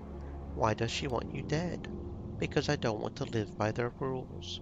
Is that crime where you come from? Disliking the shackles they call laws isn't a crime. Attempting to free yourself usually is. I committed a crime by leaving, then another crime by killing those who tried to stop me. Then I killed those who were set to bring me back to stand trial, so my account with the Covenant is well past due now. The Harbinger made it seem like it was personal. It is. Their failure to bring me to justice has itself become a crime, which one Harbinger has already paid for. Now your new friend sits on the scales of justice. For her to live, I must die, and vice versa. He gives you a long stare. Are you asking me to kill her? Would that offend your scruples? Hmm, I'll just kill you.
Ranger arm guards, reinforced shield arm guards with some upper arm armor for extra protection.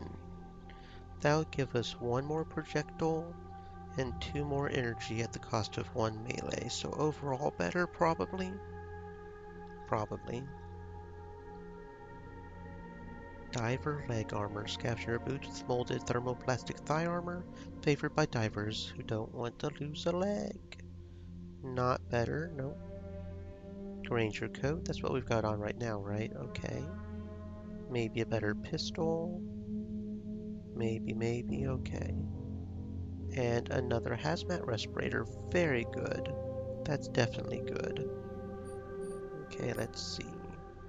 So that's better than the half mask, right? But we'll probably give Faith the half mask. And the Granger coat is better than the Explorer coat by 1 energy. Cost of 1 thingy. Tactical vest. That's what we've got on him already. That's better overall. We do lose the shield, but that's okay. We have enough energy shield generators. We can just put the gadget on like that. It's not a problem. Okay, and then Faith, give you the half mask. And the pilot helmet to no. And the energy armor probably. Because that's one better energy. Yeah, that should be fine. Which means the upgrades here need to be removed so that they don't essentially go to waste. I'll put the battery here, which will help the shield go up.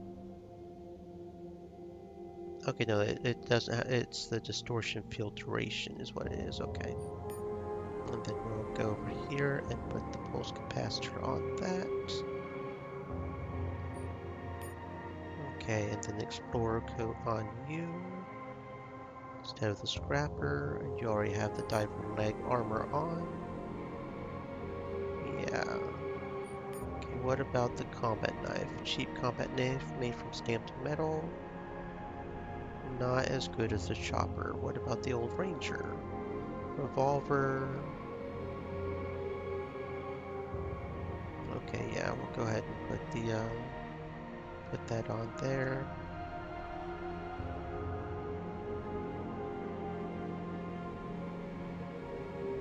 Yeah, that should be good. We still need to check if these shotguns are maybe better. Probably not the rattlesnake since that's an energy. I'm nervous about using energy too much. But maybe the rusty doomsayer is better on the one guy. Oh, and he has some oh, he has some armor. Yes.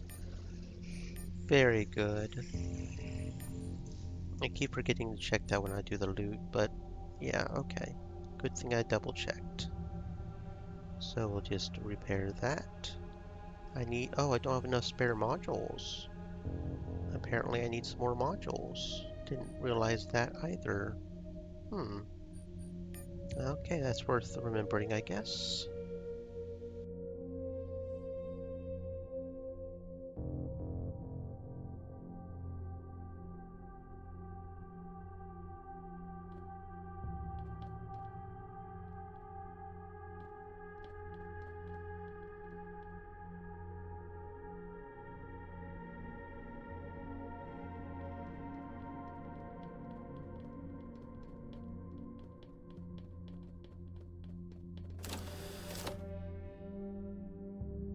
This must be the place where Wilson and his crew were attacked. Blood's everywhere, but all the bodies are gone.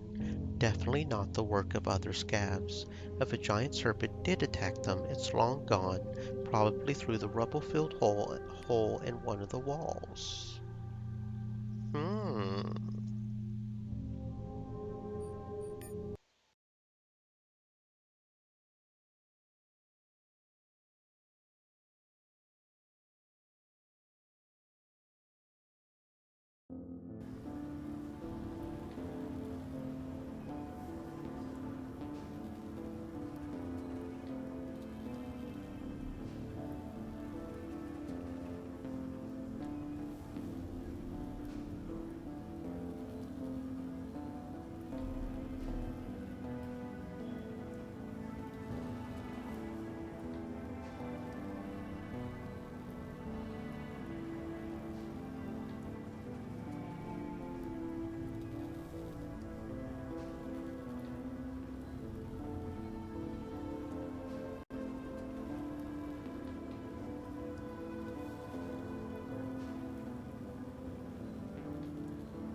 Worried about being caught without your Kevlar?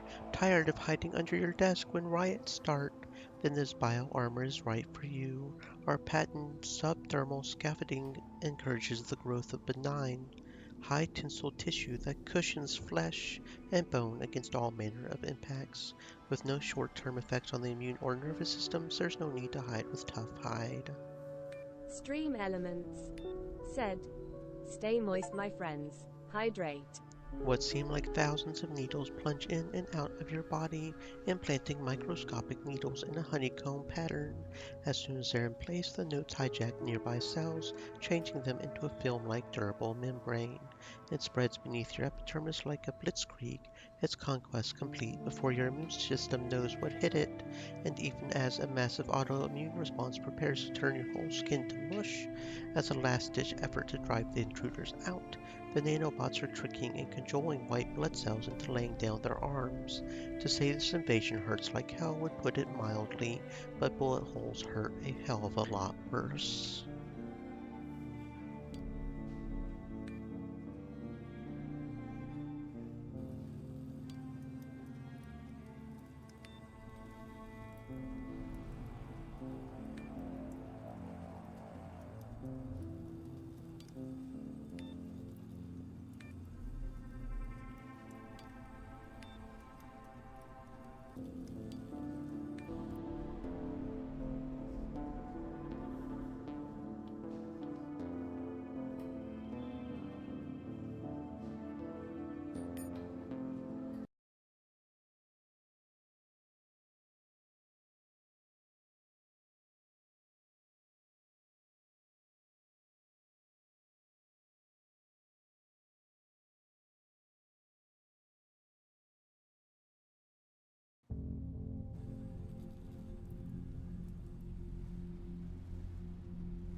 A group of scavs is heatedly debating their inability to disable the force field. The raised voices and finger pointing seems to be simmering just short of a fistfight. Noticing your approach, the leader of the rough crew shoves his men aside and steps forward to greet you. How would you like to earn 3 grand? He asks without preamble and raises 3 grubby fingers in case numbers aren't your thing. Who are you supposed to be? Name's Hargrave. We lost a man recently, but could be our loss is our gain, is your gain. Could be. What's the job? You ever fought these mind-sniffing worms before? No? It's easier than you think. Smash apart their hard shells and inside they're like pudding, gooey and defenseless. That's it. That's all it takes. That's exactly what he said to Joey. One of his mates chips in. Now the boy's a fucking vegetable. Yeah. Joey wasn't ever a big fucking thinker, was he? In fact, can hardly tell the difference. What happened to him? He froze up is all, Hargrave explained with an indifferent shrug. Just stood there with a dumb look on his face while the worms helped themselves to his gray matter. I doubt it was what you would call a feast. Listen, don't dally, just charge straight at him, and you'll be fine. Probably. Better than fine, 'cause your credit stick will be nice and fat when you come out the other side. What do you say? All right, I'll give it a try. That's the spirit. Up and at 'em, I say. Okie dokie.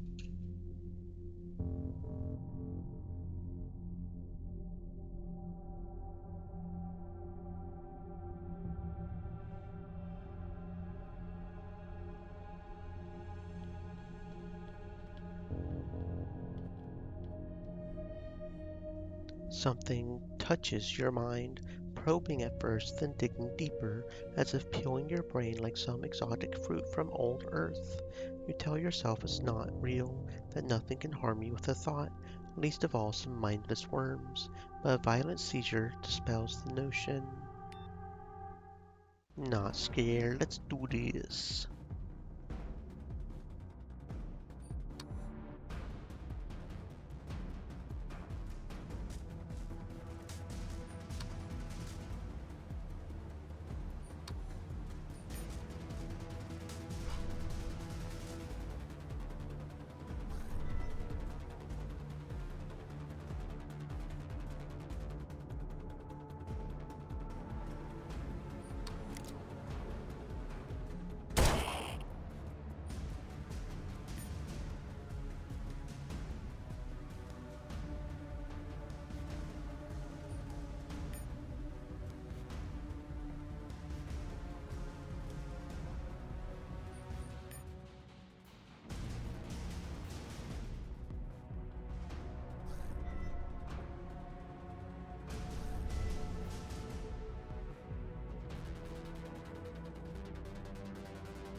Okay, apparently I should have been at least a little afraid.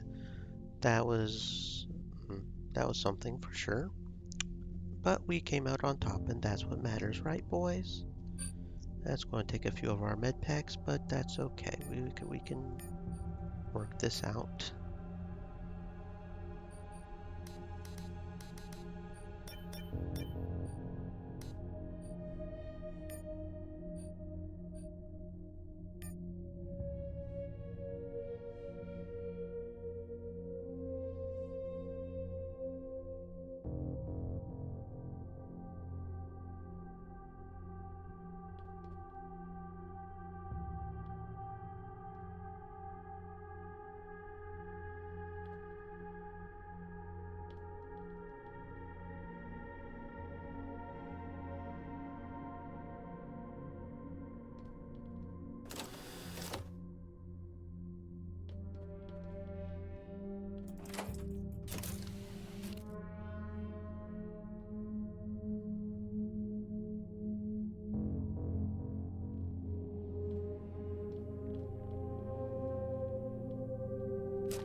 How did it go? The worms are dead. Where's my money? Behind this force field. Where else? You didn't think we were paying 3 grand for killing a handful of worms, did you? Doesn't matter. The next part is a breeze. Trust me. Behind the worms is a server room. Get in there and enter the password. We'll act as the rear guard and make sure that nobody beats us to the prize. Think you can do that? You know your letters, don't you, boy? Hmm. Hmm.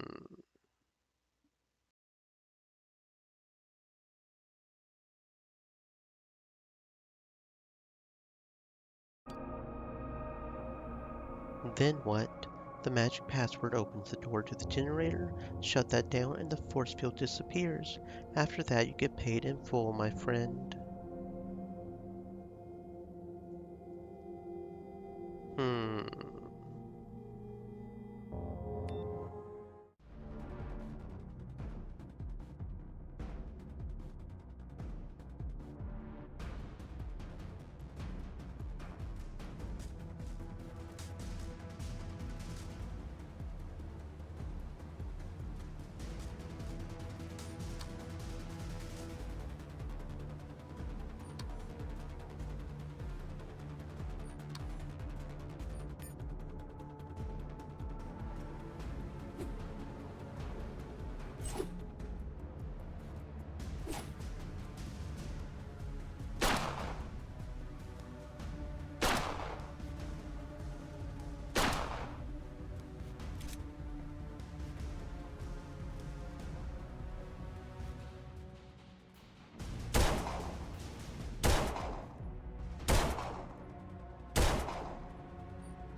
Diver helmet, a custom-made helmet with functioning respirator and extra padding.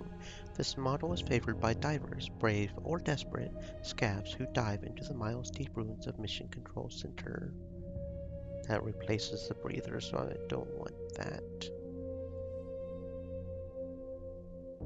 It does give resistance toxic 50, so I mean it's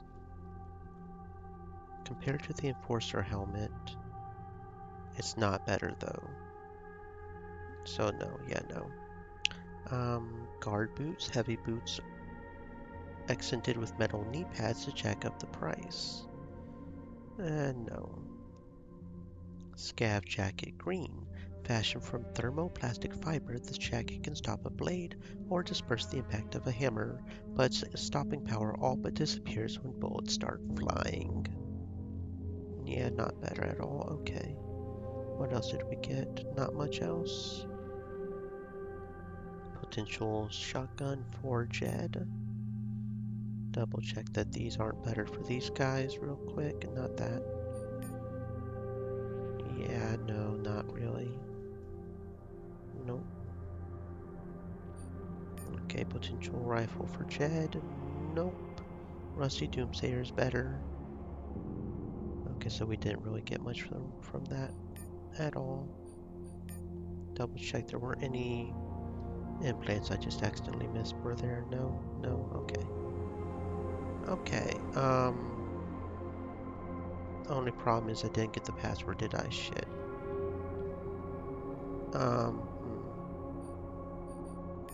I just thought about that. There's probably no way to just hack it, is there? We'll probably have to go back and redo that, and then maybe we'll kill him later or something. I just thought about that. Turtle being slow, I probably shouldn't have killed him before knowing the password. We need to figure out how to get past this thingy. Oh, he did give us the password, okay.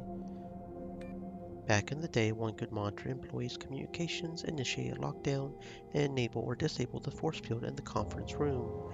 Most of this functionality is long gone, and the access to the force field emitters is permanently disabled. All you can do is open the door to the backup generator. Oh, okay, so we can't even actually get past this generator. Yeah, we could just turn it off, I guess, or something.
Once this backup generator could keep this entire center up and running, now all its power is rerouted to the force field, ensuring that it can withstand any attack.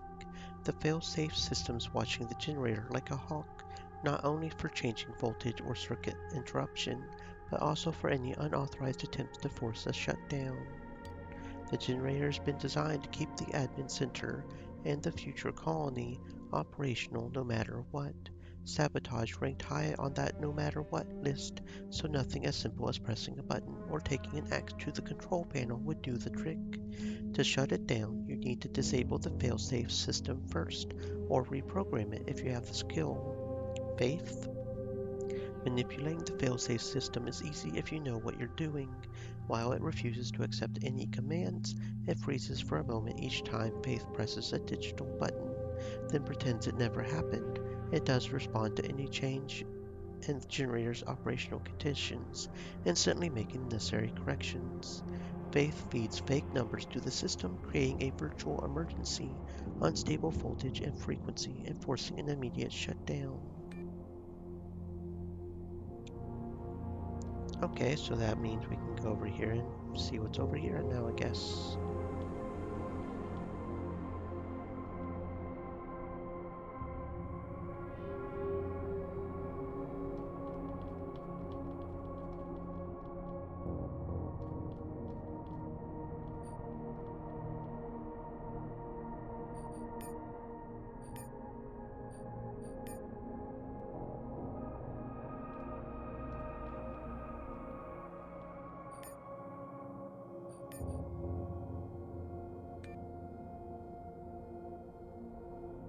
You're holding a small data pad. All files have been wiped clean except for one, the last testament of Lieutenant James Langmore. What the hell can you say at a time like this? This is the last testament of Lieutenant James Langmore. My earthly possessions amount to a handful of plasma cells and one trauma kit. Whoever reads this can have them. The odds of anything getting past our force field are close to nil. The writing distracts me from what's on the other side. We let the first wave cluster up nice and snug around the force field before we blew the charges. Don't think those streaks on the floor will wash off. If the rebels think we would let them stroll onto the bridge and grab the wheel, they're in for the biggest fucking surprise of their short lives. So the last testament. How did it all come to pass, I suppose? I wish I could tell you that we didn't see it coming, but I would be lying. Everyone who worked the deck saw the writing on the wall, but our wise elders said it was well under control. Maybe they simply couldn't comprehend the threat. After all, it's hard to have unwavering faith in the mission while acknowledging that it can fail. If they had taken the report seriously, if we had struck with everything we had, we could have raised the whole nest in one go. Bradford, Williams, and that fucking traitor Harlan. But the answer was always the same. Such reckless actions would lead to an open revolt. Worked out so well, didn't it? First they tightened up the screws, causing the riots. Then they refused to act out of fear of escalating the situation. They talked of negotiating when the rebels talked of nothing but taking power by force. Now they're hiding deep down below like rats, blaming everyone but themselves and pleading for the security forces to do something. Too little, too late. Can you believe this? This Langmore fellow really thought he was on the right side of things. Maybe he was, maybe he wasn't. Hard to tell now. Yeah, now that we've all been freed, it's really hard to tell if being a slave was as bad as they say, Evans says sarcastically. Evans, I'm this close to just popping a bullet in your brain. If you weren't such a good sniper, I might have done it already. And we can just continue to read it, I guess. Interesting.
You sense the alien touch once again, just as another seizure hits you.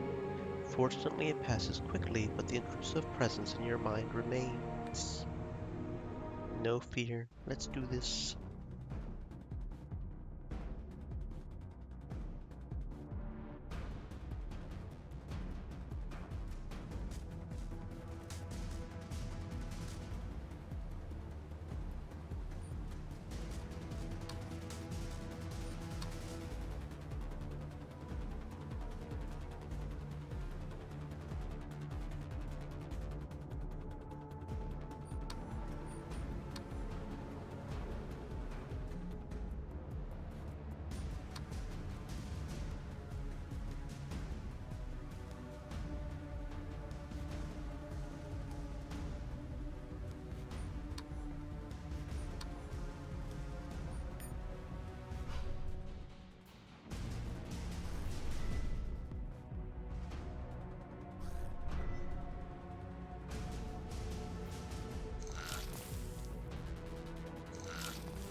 Moria said, I can't remember if I said hello or not. I believe you did, yes, but either way, hello, Morier. Welcome on in. 'Cause I'm not completely sure if I'm being honest either, but memory's a fun thing. But either way, welcome on in. I hope you are having a fantastic existence.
It's a heavily damaged anti-riot robot.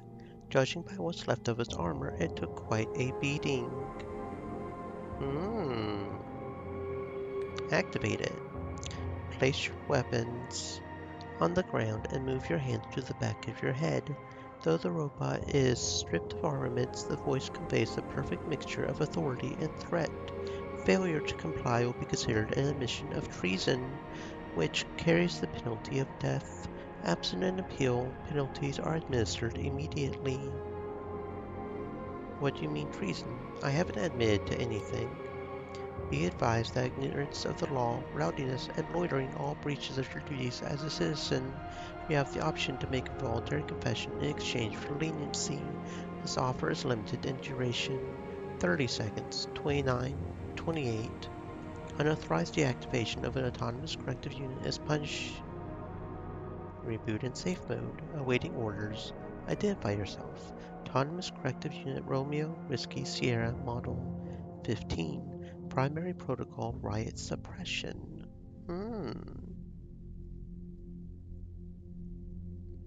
Riot suppression.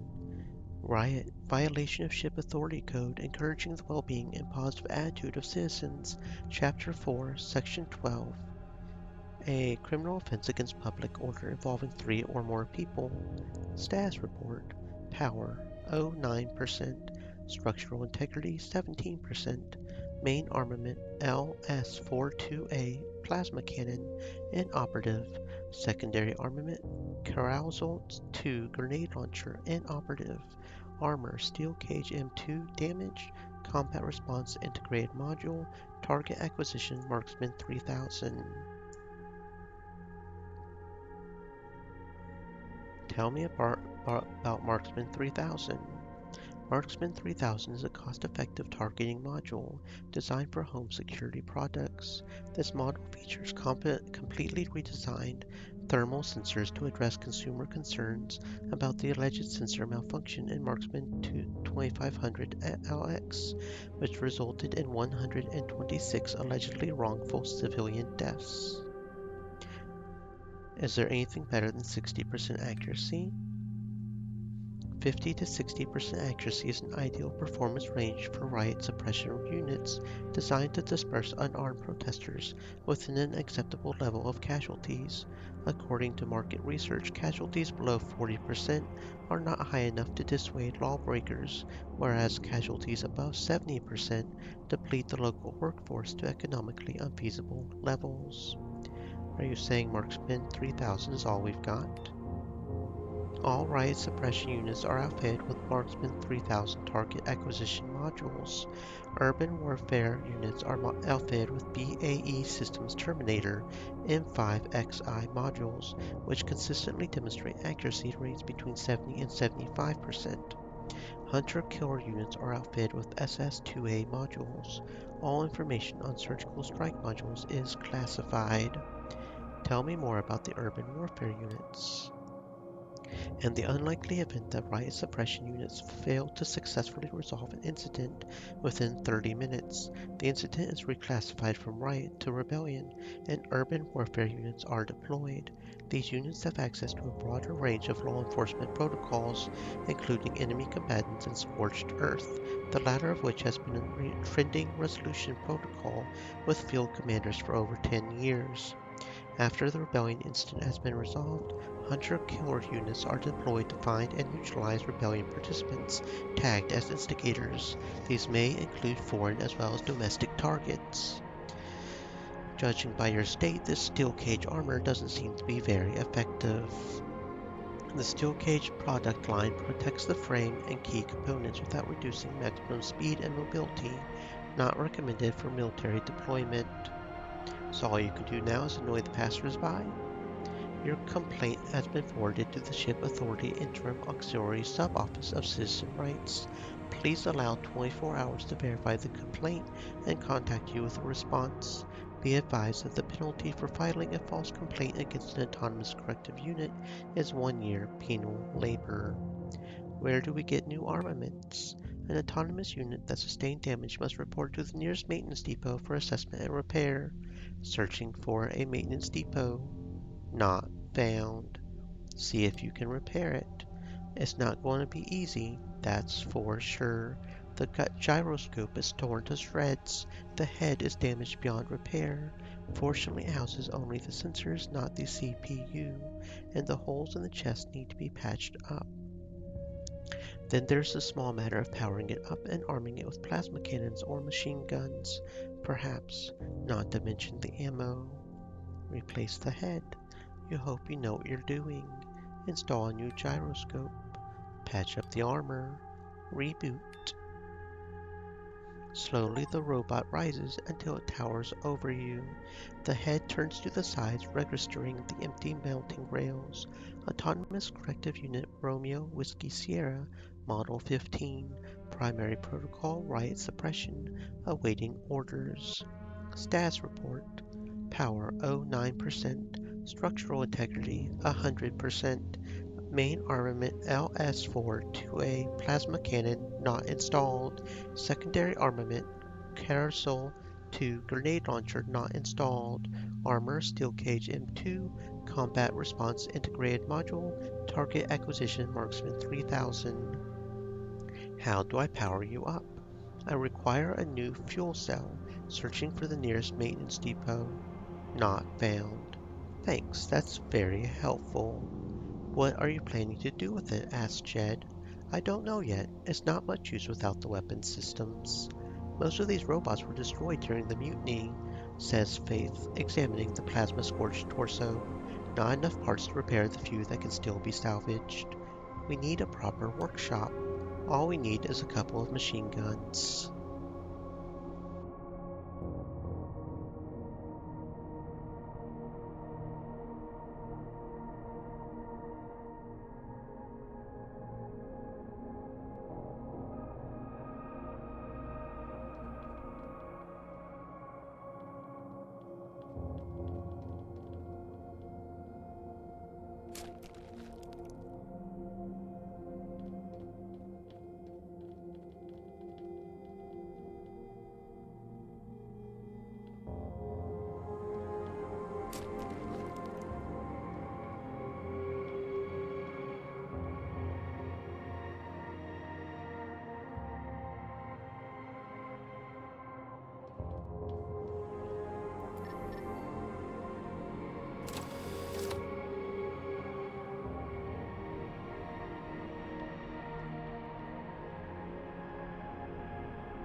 This reinforced steel bears many dents from unsuccessful attempts to force it open.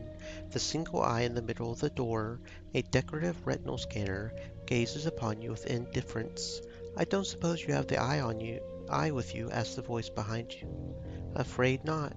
Turn around, slowly. The speaker is a lean man with an easygoing manner that seems out of place here. His crew spread out behind him, ready to open fire, but not eager to do so. Yeah, didn't think so. If the Honorable Walter Hastings himself couldn't pass through the door. He lifts a small jar containing a human eye suspended in some kind of liquid. Who's Hastings? The last chairman of the assembly. If they didn't trust this guy, whom did they trust? The scav tosses the useless jar aside. They. The Synod, the Founding Fathers, whoever the was running the show. Where did you get the eye? Where does one get relics of the saints? The Habitat. They can sell them to you wholesale if you need a few boxes. How many eyes did he have? Exactly. Be seeing you, Pilgrim. Wait for him to leave. They call him Shadow. He's friendly enough unless you have what he wants. My father always stayed clear of him. Shadow. He killed a man who didn't wish to be killed. The guards said they didn't see the killer, only his shadow. Needless to say, the name stuck. So how do we get past this door? We need an eye of someone who is high ranked enough to have access to the lower levels. Where the hell do we get something like this? The few people who did have high level access are revered by the church and the protectors as either saints or heroes. The Brotherhood isn't blind to their value either. One way or another, we have to go to the habitat then. Hmm.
Okay, that being said, friends, it is 1800, so that means it's time for me to head off and enjoy the package I got earlier today. Some yummy noodles with some edamame that I've never eaten before. Kind of curious what it'll taste like. Give me a moment to evaluate our raid options. Let's see what friends we've got on. Hmm, looks like it's a bit lean today. Not a whole lot of people on. So, okay, here's one we can raid. So feel free to copy the raid message. Don't know why Twitch has been weird about this right now. Okay, there we go. Twitch has been a little weird, but that's okay. So here's the raid message. We will be playing the fishing game that we started. We'll be fishing tomorrow. We'll be resuming this game on Thursday next week, assuming nothing happens. Stay safe